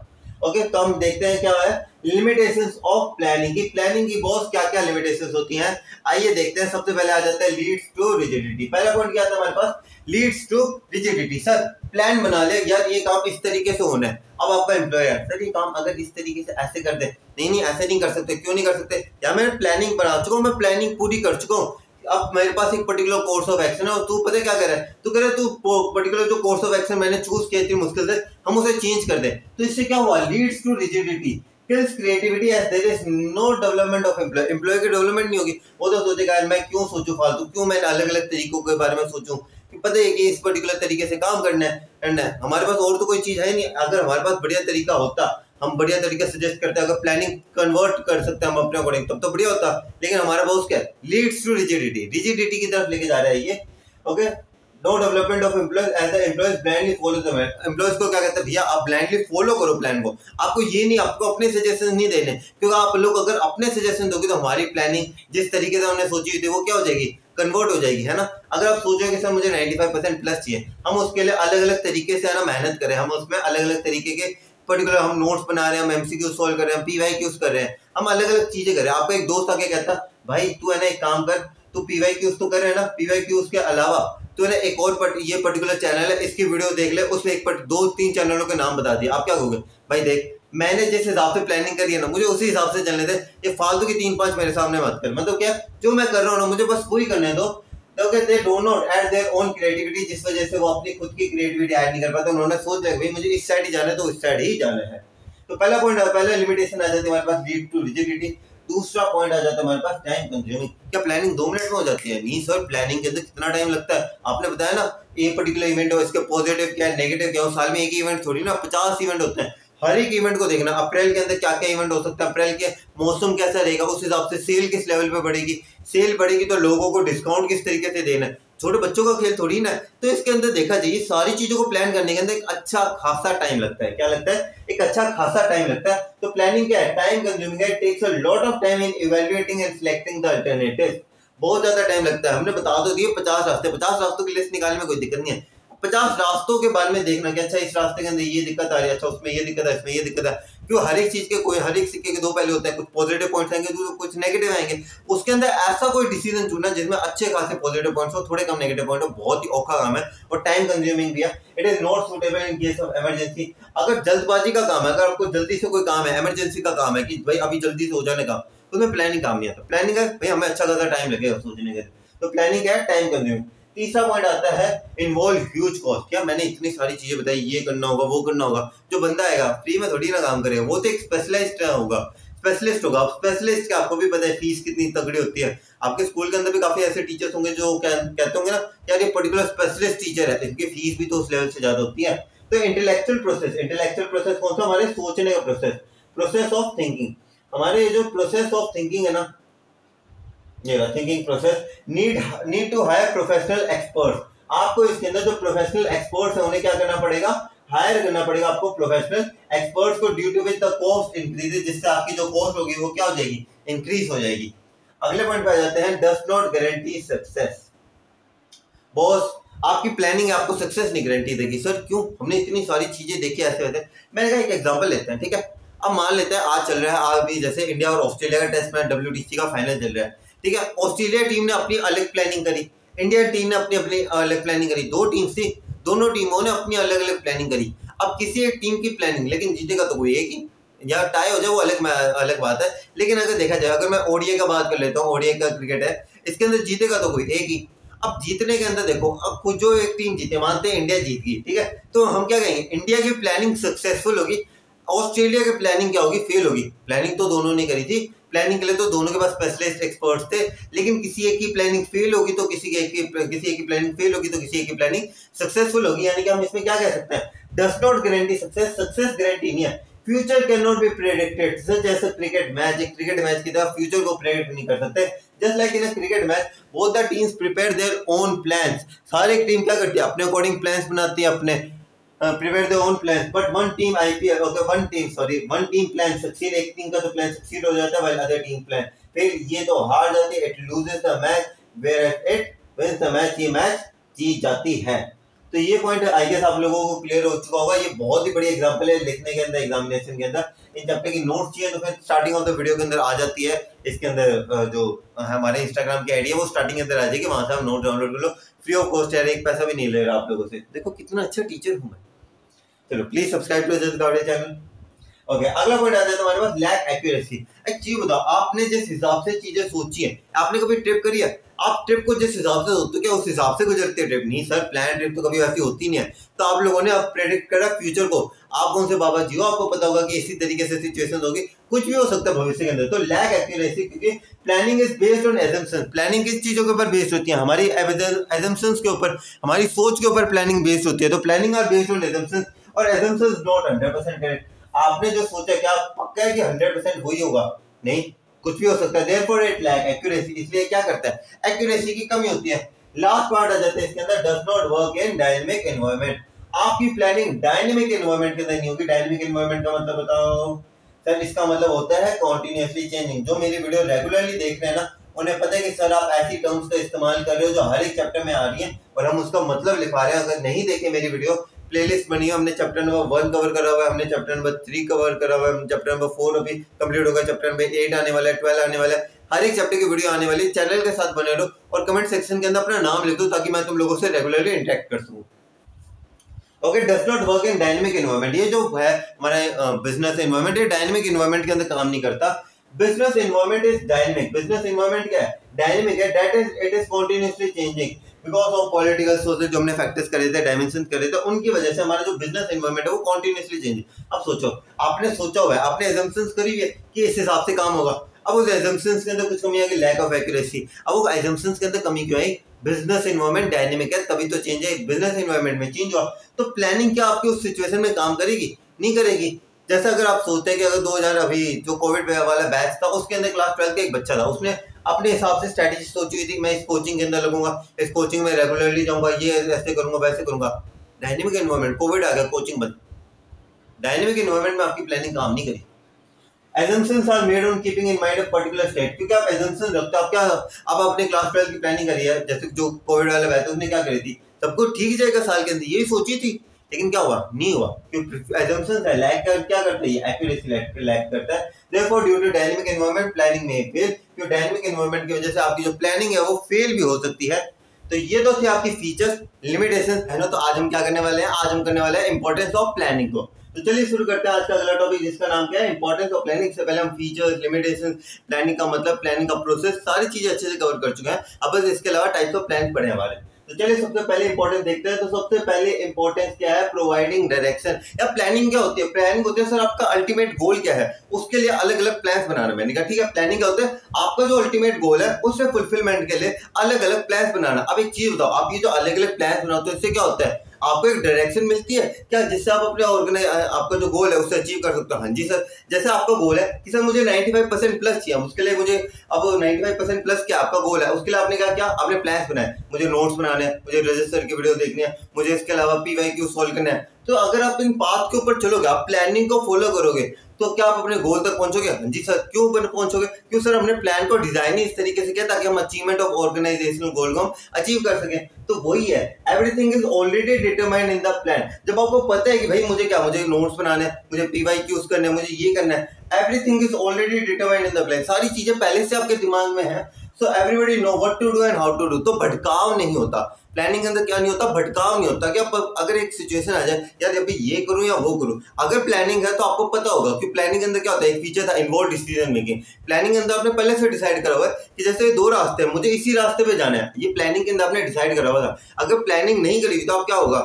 इस रास्ते पे जाऊं, नहीं इस पे जाऊं। आपको एक डायरेक्शन नहीं मिलेगी। आपको क्या नहीं मिलेगी? एक पर्टिकुलर डायरेक्शन नहीं मिलेगी। Therefore planning provide direction to its employees। Planning क्या करती है? एक राह दिखाती है। क्या करती है प्लानिंग? एक राह दिखाती है कि आपको इस राह पे चलना है। इस राह पे चल के आपको क्या करना है? अपना जो ऑर्गेनाइजेशन का गोल है उसे क्या करना है? अचीव करना है। एक रास्ता दिखाती है आपको। तो ये तो था आपकी सबसे पहले इंपॉर्टेंस, प्रोवाइडिंग डायरेक्शन। दूसरी इंपॉर्टेंस आती है इसके अंदर हमारे पास स्टैंडर्ड फॉर कंट्रोलिंग। दूसरी इंपॉर्टेंस क्या हमारे पास? Standard for controlling. अब सर एक कंट्रोलिंग क्या होता है? मैंने कहा आपके 5 पांडव है ना, सबसे छोटा पांडव जिसका नाम क्या है? कंट्रोलिंग। कंट्रोलिंग का मतलब क्या होता है? एक लाइन आपको अच्छे से सुनाता हूँ, उसके बाद आपको शायद समझ में आ जाए कि कंट्रोलिंग होता है। मैं कहता हूँ कंट्रोलिंग, मेरे वर्ड्स को ध्यान से सुना। Comparing the actual performance with the planned performance and if there is any deviation. Deviation का मतलब कुछ कमी बेसी। Okay, comparing the actual performance with the planned performance and if there is any deviation, finding out the reason of deviation and taking corrective measures to correct it. Sir अभी इन लाइनों से सुन के हमें थोड़ा बहुत आइडिया इस चीज का मिल रहा है। हम कंट्रोलिंग के अंदर कंट्रोल करना यानी कि चीजों को, जो हमारी गलतियां हो गई हैं, हमारा जो ऑर्गेनाइजेशन का जो गोल था, जो हम अचीव करने के अंदर कुछ कमी वैसी रहेगी, हम उसे पूरी तरीके से अचीव नहीं कर पाए, तो सबसे पहले ये देखना उस कमी क्या है, उस चीज के लिए कमी क्या है, उस चीज के अंदर कमी कितनी रहेगी और उस कमी को हम कैसे भर सकते हैं। इसे हम कंट्रोलिंग कहते हैं। चैप्टर नंबर 8 है आपका, उस चैप्टर के अंदर हम इसे और डिटेल में समझेंगे। कंट्रोलिंग क्या होता है, रिलेशनशिप क्या होता है इसके अंदर। तो हम इसके अंदर क्या कहते हैं, कंट्रोलिंग का मतलब क्या होता है? Comparing the actual performance with the planned performance. Compare करना कि अच्छा मैंने आपको है ना 250 यूनिट्स का टारगेट दिया था। कितने यूनिट्स का टारगेट दिया था? 250 यूनिट्स का। आपने कितनी बनाई? 200। तो यहाँ पे क्या हुआ? 50 यूनिट्स का क्या हुआ? डेविएशन हुआ, कमी बेसी रहेगी। क्या रहेगी? कमी बेसी रहेगी। कितनी यूनिट्स की? 50 यूनिट्स की क्या यहाँ पे रहेगी? कमी बेसी रहेगी। तो यही तो होता है कंट्रोलिंग। कंट्रोलिंग अंदर हम कंपेयर करते हैं एक्चुअल परफॉर्मेंस को प्लान परफॉर्मेंस के साथ और ये देखते हैं कि अच्छा कोई कमी रहेगी या नहीं रही। जैसे आप लोगों ने कहा कि आज मुझे ना दिन के अंदर 50 क्वेश्चन करने हैं, ठीक है। रात को मतलब जैसे रात होने मतलब सोने के टाइम आपने देखा यार मैंने तो 45 क्वेश्चन किया है, मैंने 5 क्वेश्चन नहीं किए, यानी कि आपने डेविएशन, आपकी प्लान परफॉर्मेंस 50 क्वेश्चन की थी, आपने 45 किया, तो डेविएशन कितने क्वेश्चन किए? 5 क्वेश्चन की। तो आप क्या करोगे यार, आज ये 5 क्वेश्चन क्यों नहीं हुए? शायद मैंने इंस्टाग्राम रील्स ज्यादा चला ली, शायद मैंने यूट्यूब शॉर्ट्स के ऊपर टाइम वेस्ट कर दिया, रीजन पता चल गया। अब उसके ऊपर करेक्टिव मेजर्स, चलो कोई बात नहीं, आज मैं थोड़ा ज्यादा पढ़ता हूँ ताकि आज का टारगेट मैं अचीव कर सकूं। यही तो होता है कंट्रोलिंग। अब एक चीज बताओ, आपने जब अपना गोल बनाया था, प्लानिंग के अंदर क्या करते हैं? आपने क्या किया? मुझे आज 50 क्वेश्चन करने हैं, प्लानिंग करी ना आपने, मुझे क्या करना है? 50 क्वेश्चन करना है। आपका प्लान था 50 क्वेश्चन करना। अब कंट्रोलिंग क्या होता है? कंपेयर करना कि एक्चुअल परफॉर्मेंस के साथ स्टैंडर्ड परफॉर्मेंस। अब एक चीज बताओ, आपके दिमाग में आपने प्लानिंग ही नहीं करी, अगर आपने प्लानिंग ही नहीं करी कि आपको 50 क्वेश्चन करना है, आपने आज सिर्फ क्वेश्चन करे, तो क्या आप कंट्रोलिंग कर पाओगे? नहीं सर। कंट्रोलिंग कैसे करेंगे? कंट्रोलिंग का मतलब क्या होता है? Actual performance. वो तो हमें पता है कि हमने आज, जैसा आपने मान लेता है आपने 40 क्वेश्चन किया, आपने अपने आपको टारगेट नहीं दिया था कि आपको आज 50 क्वेश्चन करने, आपने क्या किया? 40 क्वेश्चन कर लिया आपको बिना किसी टारगेट के, तो आपने प्लानिंग नहीं करी, तो आप कंट्रोलिंग कर सकते हो? नहीं कर सकते सर। एक्चुअल परफॉर्मेंस तो हमें पता है, लेकिन प्लान परफॉर्मेंस को तो हमें पता ही नहीं है। कंपेयर किसके साथ करेंगे? हमने अपने आप को 50 क्वेश्चंस का टारगेट ही नहीं दिया। तो मैं कहता हूँ नो प्लानिंग। इसका मतलब क्या होता है हमारे पास? No planning. कि अगर कोई प्लानिंग नहीं है ना, नो प्लानिंग का मतलब होता है नो कंट्रोलिंग। अगर प्लानिंग नहीं है तो कंट्रोलिंग भी नहीं है। क्यों? As the manager will not be able to compare the performance। भैया कंपेयर किसके साथ करोगे? आपको पता है कि आपने कितने क्वेश्चन किए, आपने 45 क्वेश्चन किए हैं, आपने अपने आपको जैसे टारगेट ही नहीं दिया, तो आप क्या कहोगे? 45 क्वेश्चन बेस्ट है।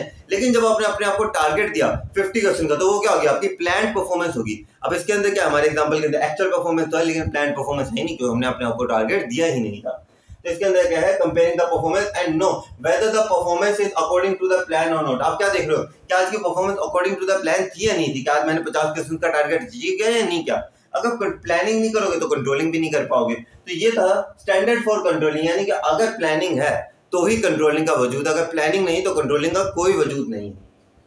तीसरे पॉइंट पे आ जाते हैं, planning promotes innovation and required high level of thinking. अब एक चीज बताओ, मैंने पिछले वीडियोस के अंदर भी कवर की थी, तो प्लानिंग कैसे करते हैं, अच्छा इस साल अप्रैल आया, मई आया, जून आया, ऐसे 12 महीनों के अलग अलग प्लान्स बनते हैं। अप्रैल के महीने के अंदर क्या क्या इवेंट्स हो सकते हैं, अगर एक पर्टिकुलर इवेंट मान लेते हैं इवेंट ए हुआ, अब इस इवेंट ए के पॉजिटिव पॉइंट्स क्या है, नेगेटिव पॉइंट्स क्या है, उस इवेंट ए के जो पॉजिटिव पॉइंट्स है उससे हमें कितना फायदा हो सकता है कितना, और जो हमारे इसके नेगेटिव पॉइंट्स है उससे हमें कितना नुकसान हो सकता है, सेल किस तरीके से बढ़नी है। तो ये क्या है, बहुत ही ज्यादा इनोवेशन का प्रोसेस है, एक हाई लेवल ऑफ थिंकिंग चाहिए होती है। तो प्लानिंग इज पर्सपेक्टिव, पर्सपेक्टिव का मतलब क्या होता है, the ability to think about the problems and decision in a reasonable way in nature, यानी कि आपको जो आपकी जितनी भी चीजें हैं उन सबके बारे में बहुत ही बड़ा कंसेप्ट रखना कि अच्छा ये चीज इस तरीके से हो सकती है, ये चीज इस तरीके से होता है, पर्सपेक्टिव वे ऑफ थिंकिंग से हमें इसे सोचना। तो प्लानिंग क्या पर्सपेक्टिव है, इसके लिए हमें क्या चाहिए, हाई लेवल ऑफ थिंकिंग चाहिए। Okay, promotes innovation. अब इससे क्या, अब हाई लेवल ऑफ थिंकिंग से इनोवेशन बढ़ती है, लोग इनोवेटिव हो जाते हैं कि हाँ इसके अंदर ये भी होती है ये भी होती है। इससे क्या होता है, जो बंदा जो कर रहा है जो प्लानिंग कर रहा है उसकी क्या होगा, इनोवेशनल स्किल जो है वो इंप्रूव होगी। Promotes innovation as it requires high level of thinking to predict the future and adapt a particular courses of action to be followed for accomplishment of that goal। आपके गोल को अचीव करने के लिए organisation को काफी सारे plans बनाने पड़ेंगे। अब वो प्लान्स बनाने के लिए आपको क्या चाहिए, हाई लेवल ऑफ थिंकिंग चाहिए होगी। क्या चाहिए होगी आपको, हाई लेवल ऑफ थिंकिंग चाहिए होगी इसके अंदर। तो ये तो था आपका थर्ड पॉइंट। फोर्थ पॉइंट पे आ जाता है रेड्यूसिंग रिस्क ऑफ अनसर्टेनिटी। मैंने बताया एक इवेंट ये हुआ, पॉजिटिव पॉइंट हो गया, नेगेटिव पॉइंट्स आ गए। अब आप क्या कहोगे, यानी नेगेटिव पॉइंट्स है इसके अंदर, अब इस नेगेटिव पॉइंट से डील कैसे करना है, डील कैसे करना है समझ लो। आपने क्लास 11 के अंदर सुना था, risk can not be finished. Business के अंदर आप रिस्क को खत्म नहीं कर सकते, डिग्री ऑफ रिस्क को आप वैरी कर सकते हो कि ज्यादा रिस्क है या कम रिस्क है। तो आप उनके जो रिस्क की डिग्री है ना, जैसे आपको लग रहा है कि यार इससे मुझे ना 1 करोड़ का फटका पड़ सकता है, तो आप क्या करोगे, उसके अकॉर्डिंग अरेंजमेंट्स करोगे कि अच्छा मैं अगर इस तरीके के अरेंजमेंट्स करूं तो क्या पता मुझे 1 करोड़ का फटका लगने की जगह 10 लाख का फटका लग जाए, इसके अंदर क्या पता वेरिएशन हो जाए, हम काफी चीजें कर सकते हैं। तो इसके अंदर हम क्या कहते हैं, रेड्यूसेस रिस्क ऑफ अनसर्टेनिटी। हम अपना जो अनसर्टेनिटी यानी कि जो लॉस है उसकी डिग्री ऑफ रिस्क को हम क्या कर सकते हैं, कम कर सकते हैं। Predict the future on the basis of the past experience and scanning of the environment. हमने स्कैन किया एनवायरनमेंट, तभी हमें लगा कि अप्रैल के अंदर एक पर्टिकुलर इवेंट हो सकता है। Okay, tackle out the problems in the past and make necessary arrangement to reduce the degree of risk. और उसके अकॉर्डिंग आप डिग्री ऑफ रिस्क को खत्म करने के लिए अलग अलग चीजें लोगे, यार इससे मुझे इतना नुकसान हो सकता है, एक काम करते हैं इसके लिए एक पर्टिकुलर चीज करते हैं जिससे इसकी डिग्री ऑफ रिस्क क्या हो जाए, कम हो जाए। तो इससे क्या होगा, आपकी रेड्यूसेस जो क्या हो जाएगा, आपकी जो रिस्क की अनसर्टेनिटी है वो क्या हो जाएगी, कम हो जाएगी। आ जाते हैं हम अपने फिफ्थ और सिक्स्थ पॉइंट्स के ऊपर। इसके अंदर अगला पॉइंट आता है हमारे पास fifth, reduces overlapping and wasteful activity. किस चीज को रेड्यूस करता है, ओवरलैपिंग वेस्टफुल एक्टिविटी। सर ये क्या बात हुई, एक एक्टिविटी वेस्टफुल कैसे हो जाती है, और ओवरलैपिंग का क्या मतलब होता है। सबसे पहले ओवरलैपिंग का मतलब समझते हैं। ओवरलैपिंग का मतलब होता है the work is performed more than one time, the work is performed more than one time, एक बार से ज्यादा काम को करना। अब जैसे मान लेते आपका घर का एग्जांपल, आपके पास एक पेट डॉग है, पेट डॉग का नाम क्या रखें हम, चलो हम उस पेट डॉग का नाम कुछ भी रख देते हैं, कोई एक नाम सा सजेस्ट करो यार, कोई बढ़िया सा नाम डॉगीज के लिए, चलो रोजी, ठीक है, रोजी नाम का हमारे पास एक डॉग है, ठीक है। अब आपकी मम्मी ने आप दोनों भाइयों को कह दिया, आप दोनों भाइयों के सामने कहा कि रोजी को ना घुमाने के लिए लेके जाना है, रोजी को क्या करना है, घुमाने के लिए लेके जाना है, ठीक है। पहला भाई आया, पहला भाई क्या, दूसरे भाई को पता नहीं था, पहला भाई अपने जो रोजी को घुमाने लेके चला गया, ठीक है। वो पूरा 1-8 घंटा लगा के आ गया रोजी को वापस लेके, ठीक है। वो अपने कमरे में चला गया। इस बंदे को पता नहीं था कि वो रोजी को घुमा के आ चुका है, अपने उसे ये पता नहीं था उसका छोटा भाई रोजी को घुमा के आ चुका है। वो वापस गया, रोजी को वापस घुमा के ले आया। क्या रोजी एक दिन के अंदर जो उससे एक पर्टिकुलर था कि एक दिन में एक ही बार घुमाने लेके जाना है, क्या वो एक ही दिन के अंदर 2 बार घुमाई? हाँ जी सर, तो उसके लिए बेनिफिट है, पर ऑर्गेनाइजेशन के लिए बेनिफिट नहीं है। जब एक ऑर्गेनाइजेशन में एक काम है, ऑर्गेनाइजेशन में क्या है, काम है, अब वही काम एक इनसे ज्यादा 2 जने एक ही काम को बार बार करें, यानी कि क्या हुआ, जैसे वॉशिंग मशीन में कपड़े थे, एक बार मशीन का बटन आपने दबाया, फिर एक और बार गए। एक तारक मेहता का उल्टा चश्मा के अंदर भी एक बार होता है कि एक सब्जी सी बना रहे होते हैं वो जितने भी लेडीज होती है वहां पे, तो क्या करती है, एक जनी आके नमक डालती है, ठीक है, वो बाहर चली जाती है, दूसरी वाली आती है, दूसरी भी नमक डाल के चली जाती है। तो क्या हुआ, ओवरलैपिंग हुई, यानी कि एक ही काम को 2 से ज्यादा बार करना। इससे क्या होगा, वेस्टफुल एक्टिविटीज होगी। मैंने एक बंदा रिपेयरिंग वाला, मशीन की रिपेयरिंग करने वाला मेरा एक बंदा है, ठीक है। मैंने 2 बंदे थे रिपेयरिंग वाले, मैंने कहा कि भाई तुम्हें है ना आज मशीन रिपेयर करनी है। पहला बंदा गया, रिपेयर करके आ गया मशीन, दूसरे बंदे को पता नहीं था कि मशीन रिपेयर हो चुकी है, वो वापस गया, वापस वो भी रिपेयर करके आ गया मशीन को, या मशीन की सर्विसिंग करके आ गया। तो क्या हुआ, एक ही काम को जो एक बंदा कर सकता है वहां पे 2 जनों ने अपना टाइम वेस्ट किया, वेस्टफुल एक्टिविटी करी। इसके अंदर क्या कहता है, work of every department is already determined in the plan, so there is no overlapping of work. यानी कि अब क्या कहते हैं, प्लानिंग की अब यहाँ पे इंपॉर्टेंस कैसे है, जब मैंने प्लानिंग कर दी कि मैंने बता दिया भाई तुझे ही ये काम करना है। वो जो 2 भाई थे, मैंने कहा छोटे वाले भाई को ही घुमा के आना है, तो क्या बड़ा भाई जाएगा? नहीं सर। क्यों? क्योंकि अब ये जो रिस्पॉन्सिबिलिटी एक जने को असाइन हो गया, क्योंकि हमने एक प्लान बनाया था कि इस प्लान के अकॉर्डिंग एक ही जने को ये काम करना पड़ेगा, तो वेस्टफुल एक्टिविटीज नहीं होगी, क्योंकि बंदे को पता होगा कि भाई ये मेरे काम है, ये मुझे ही करना है, इस बंदे का ये काम है, इसे यही करना है। इट रिड्यूसेस वेस्टफुल एक्टिविटीज कम हो जाती है, और ह्यूमन एफर्ट्स जो कि अननेसेसरी जगह लगते हैं वो वेस्ट हो जाते हैं, उन्हें सही जगह लगा के ऑर्गेनाइजेशन को क्या होता है, इससे प्रॉफिट भी होता है। लास्ट पॉइंट आ जाता है हमारे पास जो हर एक के अंदर इंपॉर्टेंस में होता है, हेल्प इन अचीविंग गोल। हमारे गोल को अचीव करने में मदद करता है। क्यों? हम प्लान्स बनाते हैं, हमारा ऑब्जेक्टिव, हम उसके अकॉर्डिंग क्या करते हैं, प्लान बनाते हैं। प्रोवाइडिंग डायरेक्शन से रिलेटेड ये हम अपने प्लान बनाते हैं, उसके अंदर अलग अलग प्लान बनाते हैं, तो अपन प्लान्स को जब हम फॉलो करेंगे तो हम क्या अपने ऑर्गेनाइजेशन गोल तक पहुंचेंगे? बिल्कुल। तो यहाँ पे लास्ट पॉइंट क्या था हमारे पास, हेल्प इन अचीविंग गोल, यानी कि determine the objective of the firm, determine करना क्या, objective of the firm, and develop necessary policy, procedure, method, rule for accomplishment of the goal. उससे आपका जो गोल है उसके लिए आप अलग अलग पॉलिसीज बनाओगे, प्रोसीजर्स बनाओगे, रूल्स बनाओगे, मेथड बनाओगे, ऑब्जेक्टिव्स बनाओगे। अभी सब पता है क्या, ये आपके टाइप्स ऑफ प्लान्स है। टाइप्स ऑफ प्लान्स की वीडियो आने वाली है, चैनल को प्लीज सब्सक्राइब करके रखिएगा। नया नया चैनल है, आप लोगों को सपोर्ट बनाना, तो डेफिनेटली हम बहुत ही जल्दी 450 सब्सक्राइबर्स का आंकड़ा बहुत जल्दी पार कर लेंगे। Okay, when employees perform their activities according to the plan, it leads to achievement of goal. आपने कहा कि सर 95% प्लस ऑब्जेक्टिव है, उसके लिए मुझे ये सीढ़ियां काम करने, मुझे नोट बनाने हैं, ये करना है, पीवाईक्यूज करना है, एग्जामिनेशन की प्रैक्टिस करनी है, रजत सर की वीडियो देखनी है। क्या करोगे? एक एक करके फॉलो करते जाओगे तो क्या हो जाएगा, आपका ऑर्गेनाइजेशनल गोल अचीव हो जाएगा। आपको ऑर्गेनाइजेशनल गोल क्या हो जाएगा, अचीव हो जाएगा। तो ये तो थी सारी आपकी इंपॉर्टेंस। अब एक छोटा सा टॉपिक और करवा देता हूं मैं इसके साथ ही। कौन सा टॉपिक करवाने वाला हूं मैं आज? आपको मैं प्लान्स के मतलब बताने वाला हूं कि सिंगल यूज प्लान और स्टैंडिंग प्लान के क्या मतलब होते हैं। उसके बाद 2 और वीडियोस आएंगी जिनके अंदर हम अलग अलग प्लान में 4 प्लान्स को एक वीडियो में, 4 प्लान्स को दूसरी वीडियो में डिटेल में समझाऊंगा, क्योंकि इस चैनल के अंदर मैं कोई भी कमी वैसी नहीं रखता। चैनल के अंदर लिखने का तरीका किसी चैनल के ऊपर, क्योंकि पता है बाकी यूट्यूबर्स है कि वो सिर्फ ये बताएंगे reducing overlapping and wasteful activities, समझाएंगे। अब समझाने से क्या होगा, सर ये तो बढ़िया बात है ना, समझा देंगे। मैंने कहा समझाने से बहुत बढ़िया तरीका। अब आपकी मेंटल कैपेबिलिटी की कोई लिमिट है नहीं सर, वो तो अनलिमिटेड है।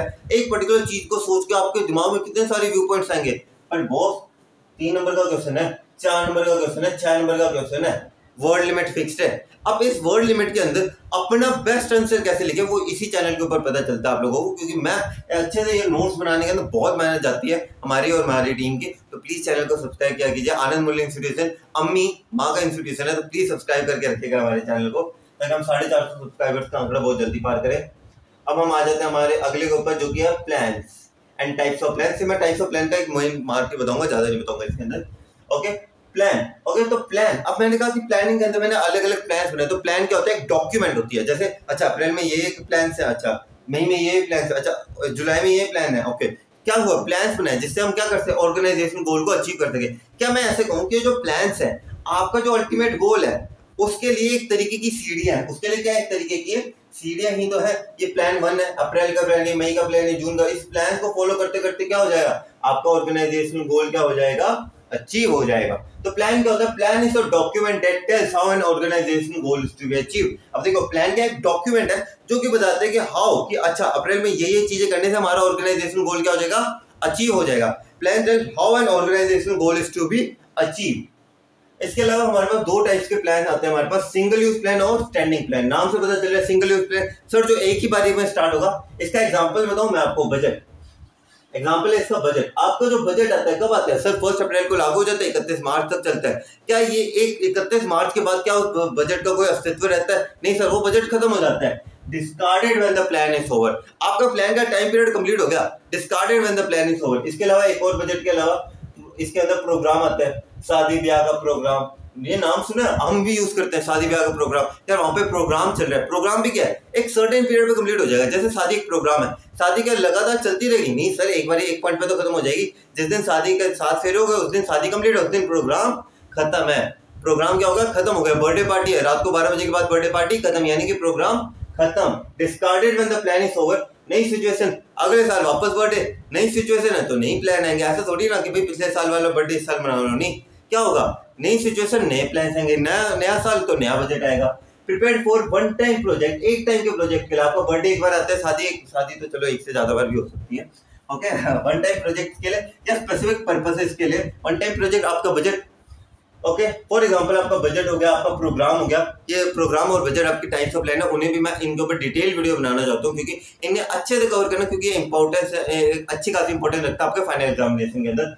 अगला आ जाता है हमारे पास स्टैंडिंग प्लान। स्टैंडिंग प्लान का मतलब समझा होगा, लगातार चलते रहेंगे। Okay, prepared for the situation that अगर अगेन एंड अगेन, ऐसी सिचुएशन जो बार बार बार बार बार बार कंप्लीटली क्या होती है, रिपीट होती रहती है। अब जो एग्जांपल दो सर इसका, मैंने कहा ये बताओ आपके स्कूल के अंदर कुछ रूल्स हैं, क्या वो रूल्स जैसे लाइब्रेरी के अंदर एकदम साइलेंस मेंटेन करनी है, ठीक है। अब ये जो लाइब्रेरी के ये जो रूल्स हैं, क्या ये आज के दिन के लिए अलग और कल के दिन के लिए अलग होते हैं? नहीं सर, ये तो हमेशा आज के अगले साल के लिए भी यही रूल्स हैं सर, मेंटेन करना डिसिप्लिन। तो मैं कहता हूँ prepare for the situation that अगर अगेन एंड अगेन, ऐसी सिचुएशन जो क्या होगी, बार बार रिपीट होगी। Some updates and modification are required from time to time, कुछ अपडेट्स और मॉडिफिकेशंस की रिक्वायरमेंट होती है टाइम टू टाइम।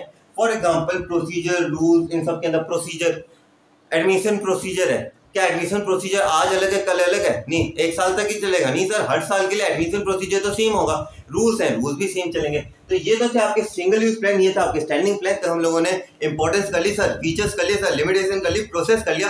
अब सबसे important topic types of plan का, ये पार्ट 1 है। पार्ट 2 भी आएगा इसके अंदर जिसमें हम दूसरे स्टैंडिंग प्लान्स को कवर करेंगे। आज हम सिंगल यूज प्लान्स और neither single use nor standing plans, इन 4 प्लान्स को कवर करने वाले हैं। वो 4 प्लान्स के नाम क्या क्या है अभी वीडियो में बता देता हूँ मैं। ओके, तो सबसे पहला प्लान है हमारे पास ऑब्जेक्टिव। आपका ऑब्जेक्टिव एक तरीके का क्या है, प्लान है। क्यों आप क्या करते हो प्लानिंग के अंदर, सबसे पहली चीज क्या करते हो, ऑब्जेक्टिव बनाते हो। यानी कि ऑब्जेक्टिव क्या, प्लानिंग करने का सबसे पहला स्टेप ही क्या होता है, हम objective, setting up of the objective. Planning याद है, planning process, setting up of the objective. यानी कि ऑब्जेक्टिव क्या आपका सबसे पहला प्लान है। इसके अंदर ऑब्जेक्टिव होता क्या है, ऑब्जेक्टिव यार मेरा ऑब्जेक्टिव ये है, यानी कि मैं एक चीज कह सकता हूँ, गोल या आपका एम, क्या आपको क्या करना है, गोल या आपका एम, क्या आपको क्या करना है। गोल और एम ऑफ द ऑर्गेनाइजेशन, क्या आपकी ऑर्गेनाइजेशन का क्या गोल है, क्या आपकी ऑर्गेनाइजेशन का क्या एम है। ऑब्जेक्टिव शुड बी, अब एक और चीज है, आपका ऑब्जेक्टिव है ना स्मार्ट होना चाहिए, दिखने के अंदर नहीं, ऐसे प्लानिंग को तो हम देख नहीं सकते, लेकिन आपका ऑब्जेक्टिव क्या होना चाहिए, स्मार्ट होना चाहिए। सर स्मार्ट का यहाँ पे क्या मतलब है, मैंने कहा स्मार्ट का मतलब है स्पेसिफिक। अब जैसे एग्जांपल लेता हूँ, एग्जांपल के पॉइंट ऑफ व्यू से समझते हैं, उसके बाद देखते हैं क्या इसके अंदर ये सारी बातें कवर किया नहीं थी।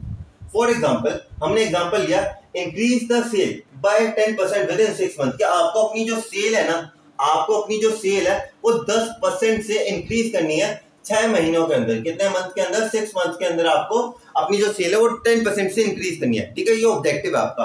अब एक चीज बताओ, क्या ये ऑब्जेक्टिव स्पेसिफिक है, इसका मतलब क्या होता है स्पेसिफिक, क्या ये ऑब्जेक्टिव स्पेसिफिक है? हाँ जी सर, हमें पता चले कि हमें क्या काम करना है, हमें 10% से अपनी सेल को इंक्रीज करना है। तो पहला पॉइंट क्या इसमें क्लियर है कि क्या ये स्पेसिफिक है? हाँ जी सर, ये स्पेसिफिक तो है। दूसरा आता है मेजरेबल। आपका ऑब्जेक्टिव मेजरेबल होना चाहिए, यानी कि आप उसे कैलकुलेट कर सको। क्या आप इसे कैलकुलेट कर सकते हो? सॉरी गाइस, ओके, क्या आप इसे कैलकुलेट कर सकते हो? हाँ जी सर, हमें अपनी सेल को 10% से इंक्रीज करना है, हमें क्या करना है, अपनी सेल को 10% से इंक्रीज करना है। मेजरेबल है।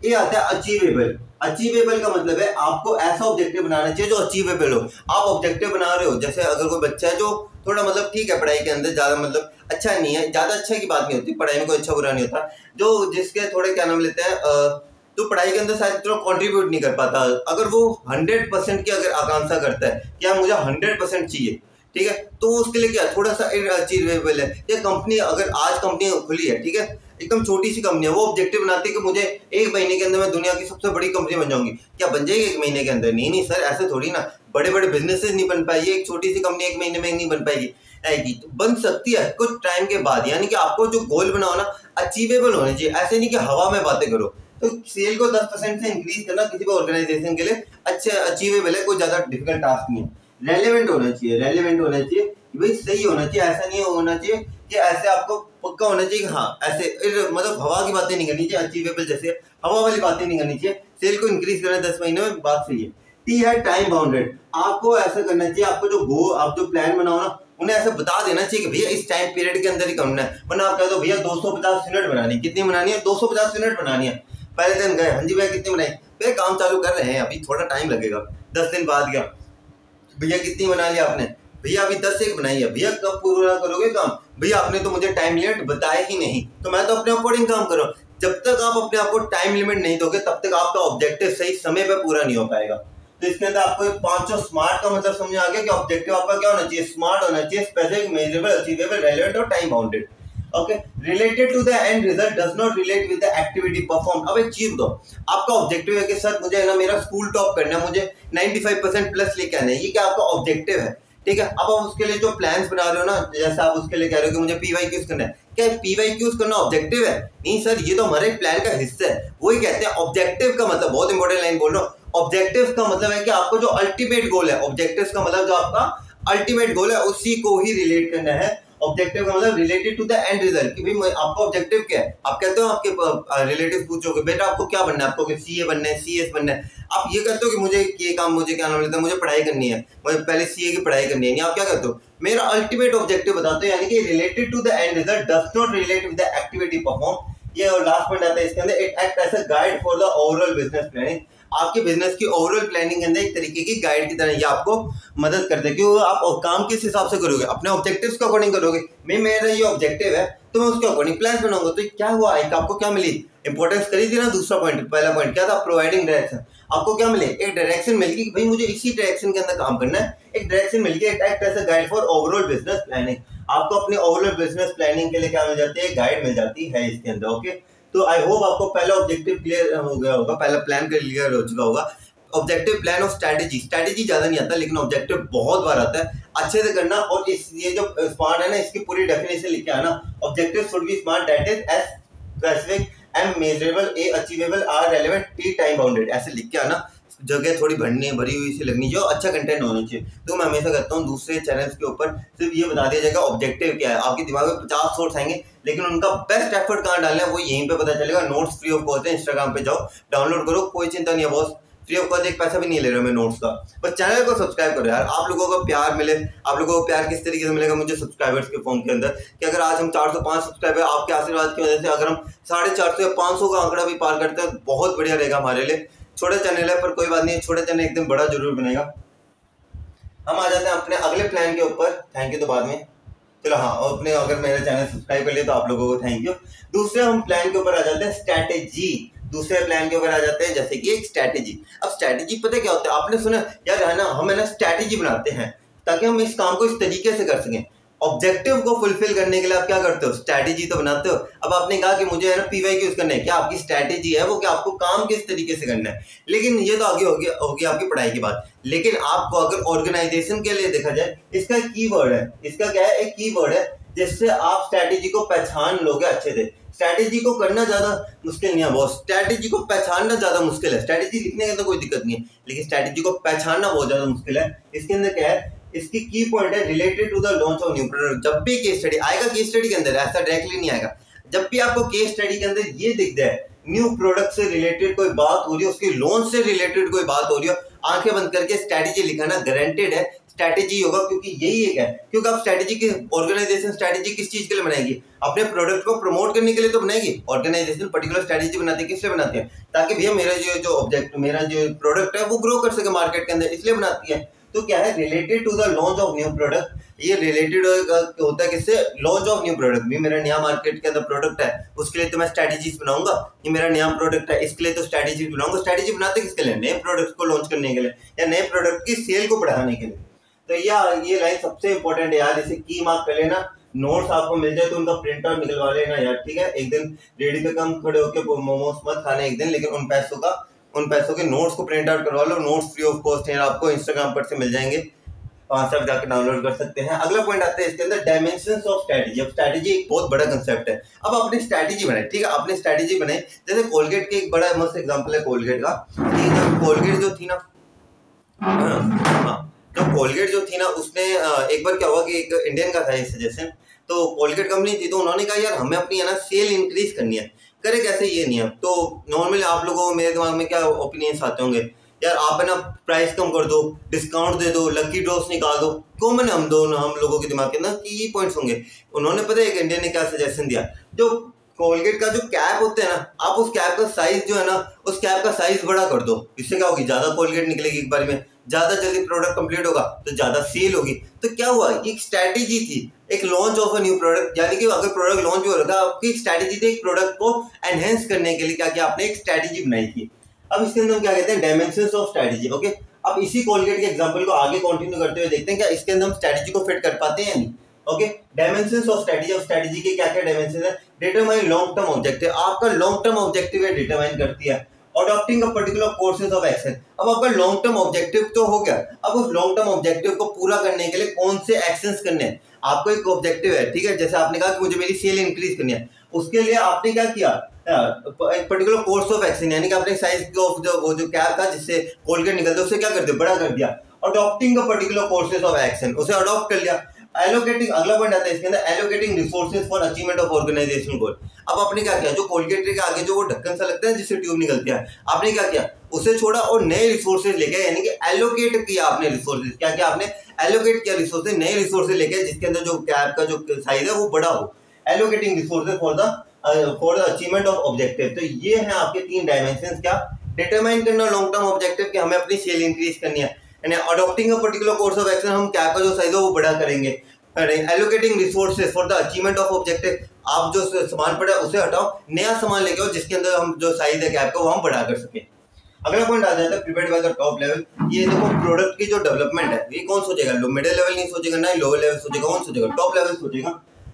Must scan the business environment before framing the strategy, आप बिजनेस एनवायरनमेंट को आपको स्कैन करना पड़ेगा कि आप ये भी तो चीज देखोगे ना कि यार मैं एक पर्टिकुलर ऑब्जेक्ट, मैं पर्टिकुलर स्ट्रेटजी अपना रहा हूँ, अभी माहौल कैसे है यार, क्या अभी ये स्ट्रेटजी काम करेगी, क्या ये अभी के लोग इसे समझ पाएंगे, क्योंकि कभी कोई भी सिचुएशन हो सकती है। अगर मान लेते हैं कि भाई किसान आंदोलन चल रहा है और आपने कोई एग्रीकल्चरल ही प्रोडक्ट निकाला, तो क्या उस टाइम लोग तो क्या होंगे, किसान आंदोलन में बिजी थे, तो अगर तो आपने क्या किया, बिजनेस एनवायरनमेंट से स्कैन किया, आपको पता चले यार अभी तो ये किसान आंदोलन में बिजी है, जब आ जाएंगे ना वापस तब हम ये प्रोडक्ट लॉन्च करेंगे ताकि वो अपने खेतों के अंदर से एग्जामिन कर सके। क्या किया आपने बिजनेस एनवायरनमेंट को स्कैन किया, उसके अकॉर्डिंग ही तो काम करोगे। Blueprint for outline of business, blueprint है कि जैसे आपने कहा कि कोलगेट का साइज, कैप का साइज बड़ा कर दिया, उससे क्या हुआ, आपको एक पर्टिकुलर ब्लूप्रिंट मिल गया ना कि हाँ अब किस तरीके से काम करना है। लास्ट पॉइंट आ जाता है choice of media for increasing sale, जैसे इसमें भी कह दिया गया कोई अपने सेल इंक्रीज करनी है, ठीक है, अब आपको किस तरीके से करनी है। आप कह रहे हो कि सर न्यूज़पेपर से ज्यादा असर नहीं पड़ेगा, 50 चैनल और करते हैं, एक काम करते हैं ब्रांड एम्बेसडर रखते हैं हम अपने शाहरुख खान को, उनके साथ है ना एक एड सी शूट करते हैं, उसमें मजा आएगा, ठीक है, शाहरुख खान की फैन फॉलोइंग बहुत तगड़ी है, उस हिसाब से लॉन्च करते हैं। तो क्या हुआ, choice of media for increasing sale, ये भी तो स्ट्रेटजी है। जो बड़ी बड़ी कंपनीज होते हैं जैसे बायजूस वेदंतु आमिर खान को हायर करा हुआ है, बायजूस ने शाहरुख खान को हायर किया हुआ है, तो देख रहे हो तो एजुकेशनल चैनल को 2 खानों का हायर किया हुआ है। क्यों हायर किया हुआ है, क्योंकि उनके मीडिया की चॉइस है कि उन्हें लगता है यार हमें स्ट्रेटजी, अब शाहरुख खान को सिलेक्ट करना ब्रांड एम्बेसडर के तौर पे, क्या उनकी एक स्ट्रेटजी तो है जिससे वो क्या कर सकते हैं, अपने ऑर्गेनाइजेशन गोल को अचीव कर सकते हैं। तो ये तो थी आपकी स्ट्रेटजी। अगर आपको, मैं आई होप आप लोगों को स्ट्रेटजी अच्छे से क्लियर हो चुकी होगी। अभी तक हम 2 प्लान्स कर चुके हैं, कौन कौन से कर चुके हैं, हम एक ऑब्जेक्टिव कर चुके हैं और हम एक बार स्ट्रेटजी कर चुके हैं।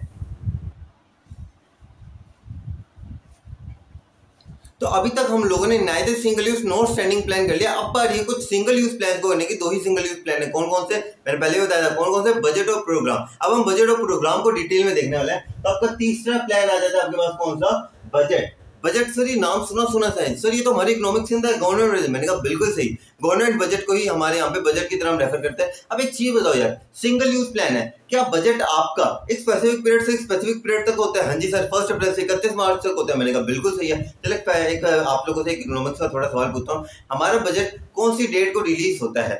1 फरवरी, जो बच्चे बोल रहे हैं ना 1 फरवरी, बहुत सही है, 1 फरवरी को ही हमारा बजट रिलीज होता है। हम 1 फरवरी को बजट होता है। इम्प्लीमेंट कब होता है? 1 अप्रैल को। और कब तक होता है? 31 मार्च को। एक चीज पूछूं, 31 मार्च के बाद वो बजट चलता है क्या? नहीं sir, discarded when the plan is over. बिल्कुल सही है। तो बजट क्या होता है? It is a financial plan that determines how much an organization is going to spend and how much an organization is going to earn.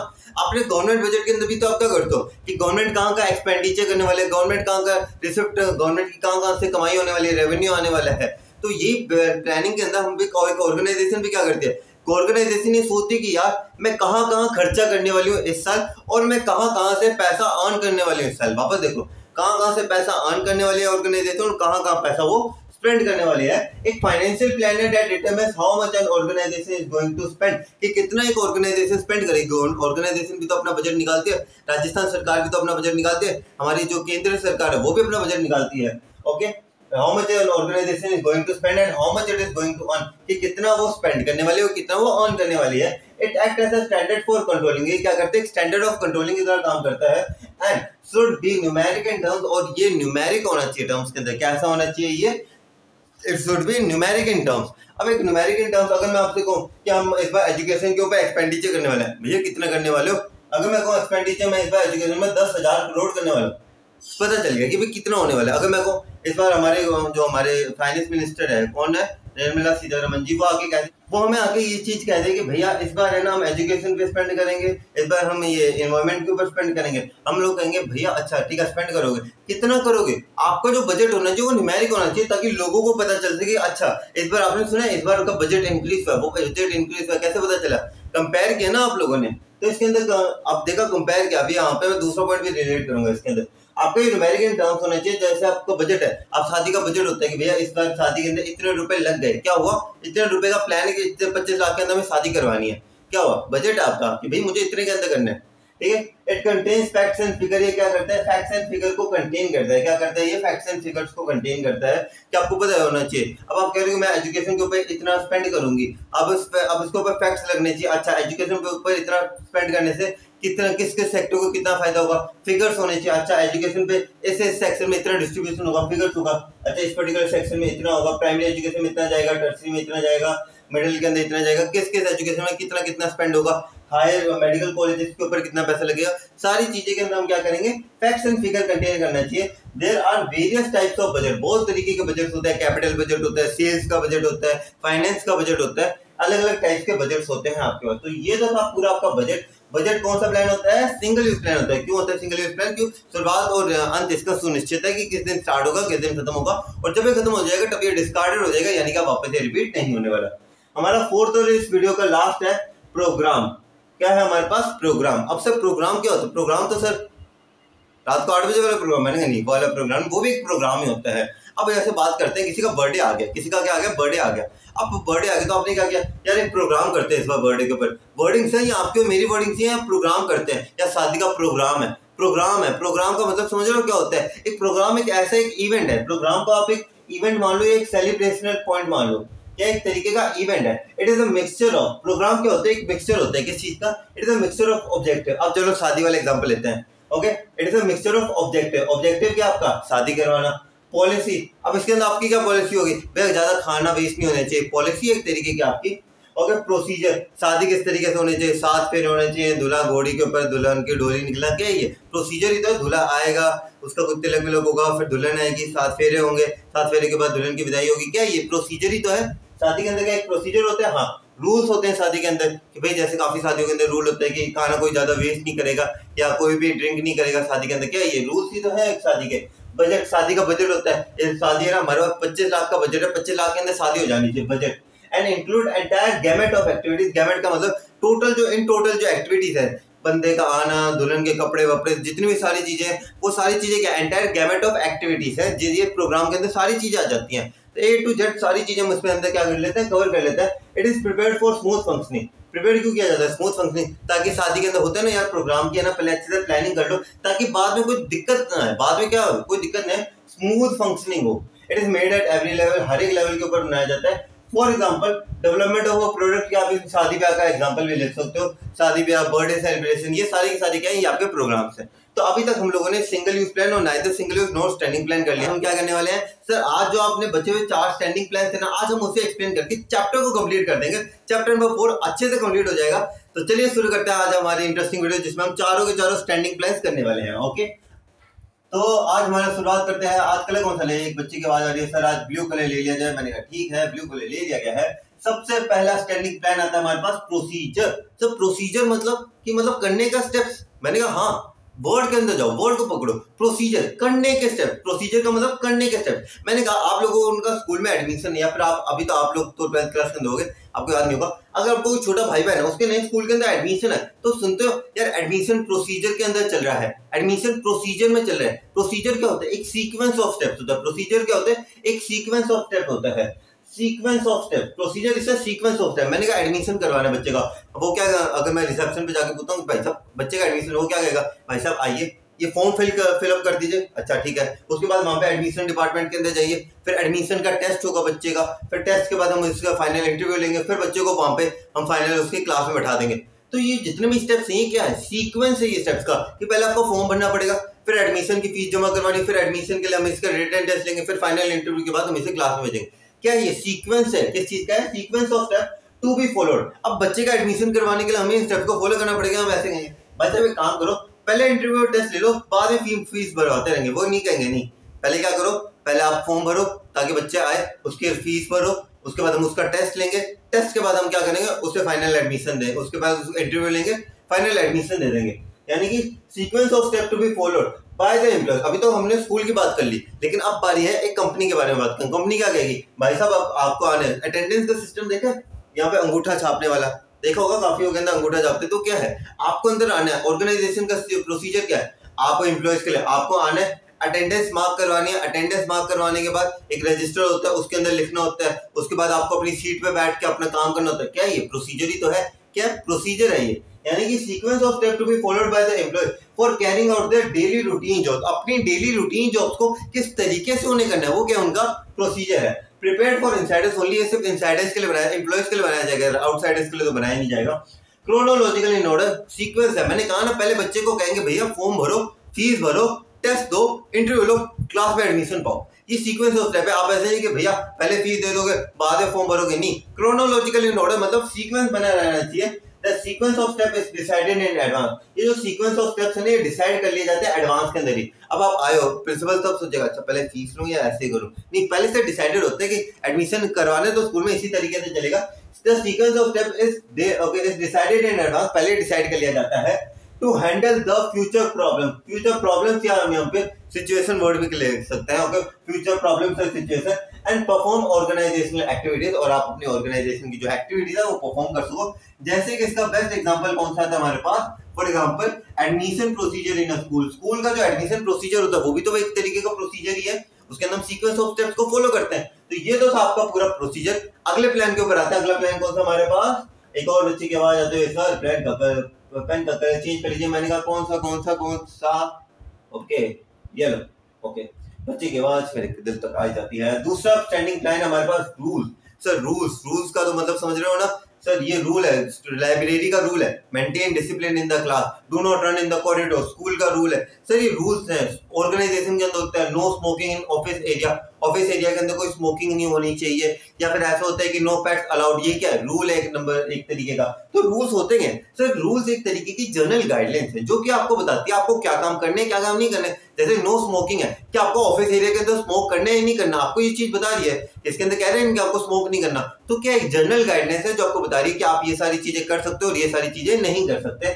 Rules refer to the general instruction, general instruction सबके लिए है, ऐसा नहीं कि top level के लिए अलग rules है, मिडिल लेवल रूल सबके लिए सेम होता है boss. Okay, rules refer to the general instruction that specifies what to do and what not to do, जो आपको ये बताते हैं कि बॉस आपको क्या काम करना है और क्या काम नहीं करना है। Need to follow them strictly boss rule. अगर आप ऐसे लाइब्रेरी के अंदर चला के देखो कि सर आज मूड नहीं किया रूल फॉलो करने का, कोई बात नहीं, लाइब्रेरी वाला कहता है बेटा ये देखें सीधा मैं ना 360 डिग्री के नीचे से जाएगा, ऐसे होता है ना ऐसे होता है कर्व 180 डिग्री, फिर यहाँ से 360 का थप्पड़ पड़ेगा। ओके, तो क्या है, need to follow them strictly, उन्हें फॉलो करना पड़ेगा आपको। कैसे strictly, need to follow them strictly as if it not followed them then strict action can be taken against it. Library में शोर मचा के तो देखो अगले दिन टीसी ना थमा दे। अगर मेरे जैसे स्कूल के अंदर पढ़े हो तब तो मतलब ऐसे पेरेंट्स को बुला लेते हैं, टीसी का हो जाते हैं, भाई हमारे रूल्स नहीं वायलेट होने चाहिए। आपके वहाँ के क्या रूल्स हैं, वो कहते हैं ना यूट्यूबर्स, आपके वहाँ के जो भी रूल्स हैं मुझे कमेंट करके बताइए। हालांकि मैं भी अब एक यूट्यूबर ही हूँ, मेरा भी मन करता है कभी बोलने का, दबा के ठोक दीजिए लाइक आ जाना चाहिए। चलो मैं वैसे कह रहा हूँ, अगर आपको मेरी वीडियो हेल्पफुल लगे और आपको लगे कि सच्ची में सर के जो नोट्स हैं, यहाँ पे इंस्टाग्राम की आईडी स्टार्टिंग में आ जाती है, एंडिंग में आ जाती है, तो बीच में नहीं आते। स्टार्टिंग है तो मेरे नोट्स की आईडी है, रजत गावड़े नाम करके है, वहाँ पे जाओ, फ्री ऑफ कॉस्ट नोट देता हूँ मैं तुम लोगों को, एक पैसा भी नहीं लेता, बस मेरे साथ जुड़े रहो, कॉन्टिन्यूटी बनाए रखो। और एक चीज कर लिया करो, कमेंट सेक्शन के अंदर बस इतना लिख दिया करो अपना नाम और अपना एड्रेस, ताकि मैं तुम लोगों से जब कांटेक्ट करूंगा ना तो मुझे ऐसा हो जाएगा कि हाँ ये मेरे स्टूडेंट्स हैं, इन्हें फिर आप मेरे साथ एनरोल हो जाओगे, फिर हम रेगुलरली काम करेंगे और मजा भी आएगा। ठीक है, अपना नाम और जो है शहर वो मुझे कमेंट सेक्शन में बता देना, ताकि मुझे पता चल जाए कि मेरे स्टूडेंट्स कौन कौन से। आगे बढ़ते हैं। अब जब स्कूल के अंदर आप रूल्स एंड रेगुलेशन फॉलो करते हो उससे क्या होता है, तो डिसिप्लिन बनता है स्कूल के अंदर। मैंने कहा यही तो अगला पॉइंट है इसके अंदर, ensure order and discipline in the form. और क्या एंश्योर करता है, ऑर्डर और डिसिप्लिन किसके अंदर, फॉर्म के अंदर। अब फॉर्म के अंदर क्या होगा, ऑर्डर और डिसिप्लिन बना रहेगा, क्योंकि उन्हें पता है या मैंने लाइब्रेरी में शोर मचाया तो पेरेंट्स आ गए थे, इस बार क्या तो रोटी खाना भी बंद हो जाएगा। अगला है they are rigid and compulsive in nature. वो क्या होते हैं, रिजिड होते हैं और कंपल्सिव होते हैं नेचर के अंदर। They are rigid and compulsive in nature. They are rigid and compulsive in nature का मतलब ऐसा नहीं कि आप इन्हें आज कहोगे आज मन नहीं कर रहा नहीं फॉलो नहीं करते या हमें पता नहीं था। कंपल्सिव है, आपको पता हो ना वो फॉलो करने पड़ेंगे आपको। रिजिड और कंपल्सिव इन नेचर है। For example no smoking in office area, no smoking in office area. इसके अलावा एक एडिशनल पॉइंट भी आता है इसके अंदर कि आप रूल्स को फॉलो करो या ना करो, इससे आपके परफॉर्मेंस पर कोई इफेक्ट नहीं पड़ता। मतलब मान लेते हैं कि अगर आप एक स्टूडेंट हो, ठीक है, आपको कहा गया स्कूल के अंदर नेल्स कट करके आने, क्या नेल्स कट अगर आप नेल्स जो है आपके आप अपने नेल्स को बढ़ा के रखते हो, क्या आपकी परफॉर्मेंस आपकी स्टडी के अंदर कुछ फर्क पड़ेगा? नहीं सर, ये तो दोनों इंटर कोई रिलेशन नहीं है। मैंने कहा वही है, रूल्स को फॉलो करो या ना करो उससे आपकी परफॉर्मेंस पे कोई असर नहीं पड़ता, पर फिर भी क्यों फॉलो करवाए जाते हैं? ताकि यूनिफॉर्मिटी आए, ताकि सारे बच्चों को अगर हम कह दिया जाए कि आप अपने जो मर्जी ड्रेस में आ जाओ तो क्या होगी, यूनिफॉर्मिटी नहीं रहेगी। अगर एक बच्चे के नाखून बड़े हैं दूसरे के नहीं, सबके छोटे रखते हैं नाखून, ताकि क्या है, यूनिफॉर्मिटी आए। तो ये थे आपके सारे रूल्स, हमने प्रोसीजर कंप्लीट कर लिया, रूल्स कंप्लीट कर लिया। अगले स्टेप पे आ जाता है। अगला स्टेप कौन सा हमारे पास? मेथड। अगला क्या है हमारे पास? मेथड। थोड़ा छोटा कर लेते हैं। Okay, method. अब मेथड क्या होता है सर? मेथड का तो मतलब होता है कि कोई भी काम को करने का तरीका। मैंने कहा वापस बोला क्या? कोई भी काम को करने का तरीका, उसे हम क्या कहते हैं? मेथड कहते हैं। तो ये है हमारे पास मेथड। तो मेथड क्या होता है? Systematic way of doing a task, एक चीज को करने का तरीका। They are decided in advance. अब मेथड्स को भी एडवांस में डिसाइड कर लिया जाता है। They are decided in advance to avoid confusion so that there is no doubt, ताकि कोई डाउट ही ना रहे लोगों के मन के अंदर। अब कोई बंदा है, मैंने कहा डेप्रिसिएशन लगाना है, बंदा सोचे यार मैं स्ट्रेट लाइन मेथड से लगाऊं, डब्ल्यूडीवी मेथड से लगाऊं, कौन से मेथड से डेप्रिसिएशन लगाऊं? अगर आपको पता है कि ऑर्गेनाइजेशन में सिर्फ स्ट्रेट लाइन मेथड चलता है, क्या कंफ्यूजन होगी? नहीं होगी सर, पता है हमें। It brings uniformity in action, uniformity लेके आता है हमारे एक्शंस के अंदर। अगला आ जाता है इसके अंदर right type of method. Method यहाँ पे सेव आएगा। Okay okay, right type of method. एक सेकंड रुकना गाइस, सॉरी बच्चे, एक बार जरा वो पेन की इंक जो थी वो थोड़ी सी कंप्लीट खत्म सी हो गई थी। ओके, हम यहाँ पे राइट टाइप ऑफ मेथड क्या करते हैं? सेव करता है। क्या करता है? Saves it time and energy. अब एक चीज बताओ, अब एक पर्टिकुलर वे है चीज को करने का, जैसे डेप्रिसिएशन ही है, ठीक है। अब डेप्रिसिएशन एक बंदा है, आपके ऑर्गेनाइजेशन है, ठीक है, आपने कहा कि यार हम है ना स्ट्रेट लाइन मेथड से डेप्रिसिएशन लगाते हैं। क्यों लगाते हैं? कि उससे हमारी जो कॉस्ट एसेट्स है ना, इसके एसेट्स की कॉस्ट एकदम कम हो जाती है। अब जितनी एसेट्स की कॉस्ट कम होगी उतना कम टैक्स लगेगा। तो ऑर्गेनाइजेशन होती है, एक ऑर्गेनाइजेशन थी, मैं एक बार विजिट किया, मैंने कहा अच्छा, मैं वो डेप्रिसिएशन बताया, वो कह पता है लैपटॉप कितने का? मैंने कहा कितने का? कहते लैपटॉप है ना अभी 200 रुपए का। मैंने कहा इतना बढ़िया लैपटॉप एप्पल का था। मैंने 200, कहता डेप्रिसिएशन लगा लगा के कम कर दिया। हमारे यहाँ पे हमारे बुक के अंदर, बुक्स ऑफ अकाउंट के अंदर 200 रुपए की है। इससे क्या होता है, ऑर्गेनाइजेशन अपनी जो एसेट्स है उन्हें कम दिखाता है। कम क्यों दिखाता है? क्योंकि उससे क्या होता है, उन्हें बेनिफिट मिलते हैं टैक्स के, या फिर उन्हें ऐसा लगता है छोटी फॉर्म है, छोटी फॉर्म्स को ज्यादा बेनिफिट दिए जाते हैं। ओके, तो राइट टाइप ऑफ मेथड क्या करता है? Saves time and energy. For example depreciation method of fixed asset, जैसे डेप्रिसिएशन का मेथड हो गया फिक्स्ड एसेट्स के ऊपर। स्टॉक को वैल्यूएशन को हो गया कि लीफो लगाना है, फीफो लगाना है। ओके, लीफो फीफो मेथड का पता होगा आप लोगों को, last in first out, first in first out. Okay, तो फिर ये कौन सा मेथड लगाना है? सेल को आउट करने के लिए, इन्वेंट्री को मैनेजमेंट करने के लिए। ये सारी चीजें क्या होती है? मेथड है। ये सारे मेथड से क्या होगा? हमारा टाइम सेव होगा। क्या अगर मान लेते हैं एक ऑर्गेनाइजेशन है, ठीक है, मेरे पास 10 जने हैं मशीन के ऊपर डेप्रिसिएशन लगाने के लिए। एक बंदा डब्ल्यूडीवी मेथड लगा, कोई स्ट्रेट लाइन लगा रहा है, मुझे समझ में नहीं आ रहा है ये बंदा चल क्या रहा है। लेकिन अगर मैंने सबको कहते कि सबको स्ट्रेट लाइन मेथड से लगाना है, तो मेरे पास कोई कंफ्यूजन होगी नहीं सर। अच्छा तूने स्ट्रेट लाइन से, अच्छा इस पे इतना लगा, अच्छा इस पे इतना लगा, इस पे इतना लगा, पता है कि ये क्या करेगा? आपका सेव करेगा टाइम और एनर्जी। तो ये तो था आपका पूरा मेथड। हमने मेथड कर लिया, रूल्स कर लिया, इसके अलावा हमने क्या कर लिया? प्रोसीजर कर लिया। आखिरी और इस चैप्टर का समाप्ति और बढ़ते हुए हमारी एएमआई क्लासेस, और लास्ट हमारे पास पॉलिसी। सर ये तो policybazaar.com कुछ याद है? वही है। पॉलिसीज क्या होती है? कंपनी की पॉलिसी होती है। हीरो की पॉलिसी 5 ईयर वारंटी। अब ये क्यों बनाई जाती है? पॉलिसी होते हैं companies own pre determined way of handling a situation. एक चीज बताओ, अलग अलग कंपनीज की क्या सेम पॉलिसी होती है? नहीं सर, हर एक कंपनी की अलग अलग पॉलिसी क्यों होती है? क्योंकि ये कंपनी का खुद का प्री डिटरमाइंड वे है, कंपनी खुद हैंडल करती है। हीरो कंपनी कहती है ना 5 साल तक कोई दिक्कत आ जाए ना किसी भी बॉडी पार्ट में, हमारे पास आ जाओ आपके ऑटोमोबाइल के लिए, हम रिपेयर करके देंगे। होंडा इस तरीके से डील नहीं करता, टीवीएस इस तरीके से डील नहीं करता, हीरो डील करता है। क्यों? क्योंकि हीरो का pre determined way of handling the situation है, मेड एट एवरी लेवल, हर एक लेवल के ऊपर बनाया जाता है। बिकॉज हर एक लेवल मैनेजर के पास खुद का एक प्री डिटरमाइंड वे होता है कि यार मुझे एक पर्टिकुलर सिचुएशन है वो किस तरीके से हैंडल करनी है। बेस्ड ऑन ऑब्जेक्टिव, आपकी पॉलिसीज किसका पॉलिसी बनाते हो, किस चीज के ऊपर बनाते हो, ताकि हमारा ऑब्जेक्टिव है वो पूरा फुलफिल कर सकें। तभी तो हम पॉलिसीज बनाते हैं। एग्जांपल देते हैं इसके कुछ एग्जांपल, जैसे एम्प्लॉय डिसिप्लिनरी एक्शन पॉलिसी कि एम्प्लॉयज के अंदर डिसिप्लिन बना रहे, उस चीज के लिए पॉलिसी है। एम्प्लॉय कंप्लेंट, एम्प्लॉयज को कोई दिक्कत आ रही है उस चीज की पॉलिसी है। अटेंडेंस की पॉलिसी हो जाती है कि कितने अटेंडेंस होनी चाहिए बच्चे मतलब एम्प्लॉयज की, तभी तो उन्हें एक आपने सुने कि एम्प्लॉयज को वो दिया जाता है कुछ एक अवार्ड सा दिया जाता है, जिन्हें जो छुट्टी नहीं लेते बिल्कुल भी, है ना, उन्हें एक अवार्ड सा दिया जाता है ना। अटेंडेंस का, वेकेशंस की पॉलिसी, टाइम ऑफ पॉलिसी की भाई कितने टाइम बाद रेस्ट इंटरवल्स कितने लेने होते हैं, ये सारी चीजें आती हैं इसके अंदर। तो ये तो था आपका पॉलिसी। इसी के साथ आपके सारे प्लान अच्छे से कंप्लीट हो चुके हैं। इसी के साथ हम इस चैप्टर की भी समाप्ति पे आ चुके हैं। आई होप आप लोगों को पूरा चैप्टर अच्छे से समझ में आया होगा। So till then do whatever you want to do man, but don't play माता पिता भारत माता। एंड गाइस प्लीज नया चैनल है, प्लीज सब्सक्राइब कीजिएगा। देखो बहुत मेहनत लगती है इन वीडियोस को बनाने के अंदर, मतलब खासकर पंखे का भी लेवल हमें कम रखना पड़ता है ताकि आपके पास ज्यादा आवाज ना आ सके। हम बहुत मेहनत करते हैं, हमारी टीम आपके लिए। तो प्लीज AMI परिवार आप लोगों का ही परिवार है, बस आप लोगों का सपोर्ट चाहिए यार बस इस परिवार के अंदर, क्योंकि हमारा परिवार आप लोगों से ही है। तो प्लीज सपोर्ट दिखाइएगा अपने हमारे इस परिवार को। टिल देन जय हिंद गाइस, और डू मौज मस्ती करो यार, अच्छे से पढ़ो, लेकिन मौज मस्ती सिर्फ अगस्त तक होनी चाहिए गाइस, उसके बाद सीरियस हो जाएंगे हम लोगों के। Bye guys.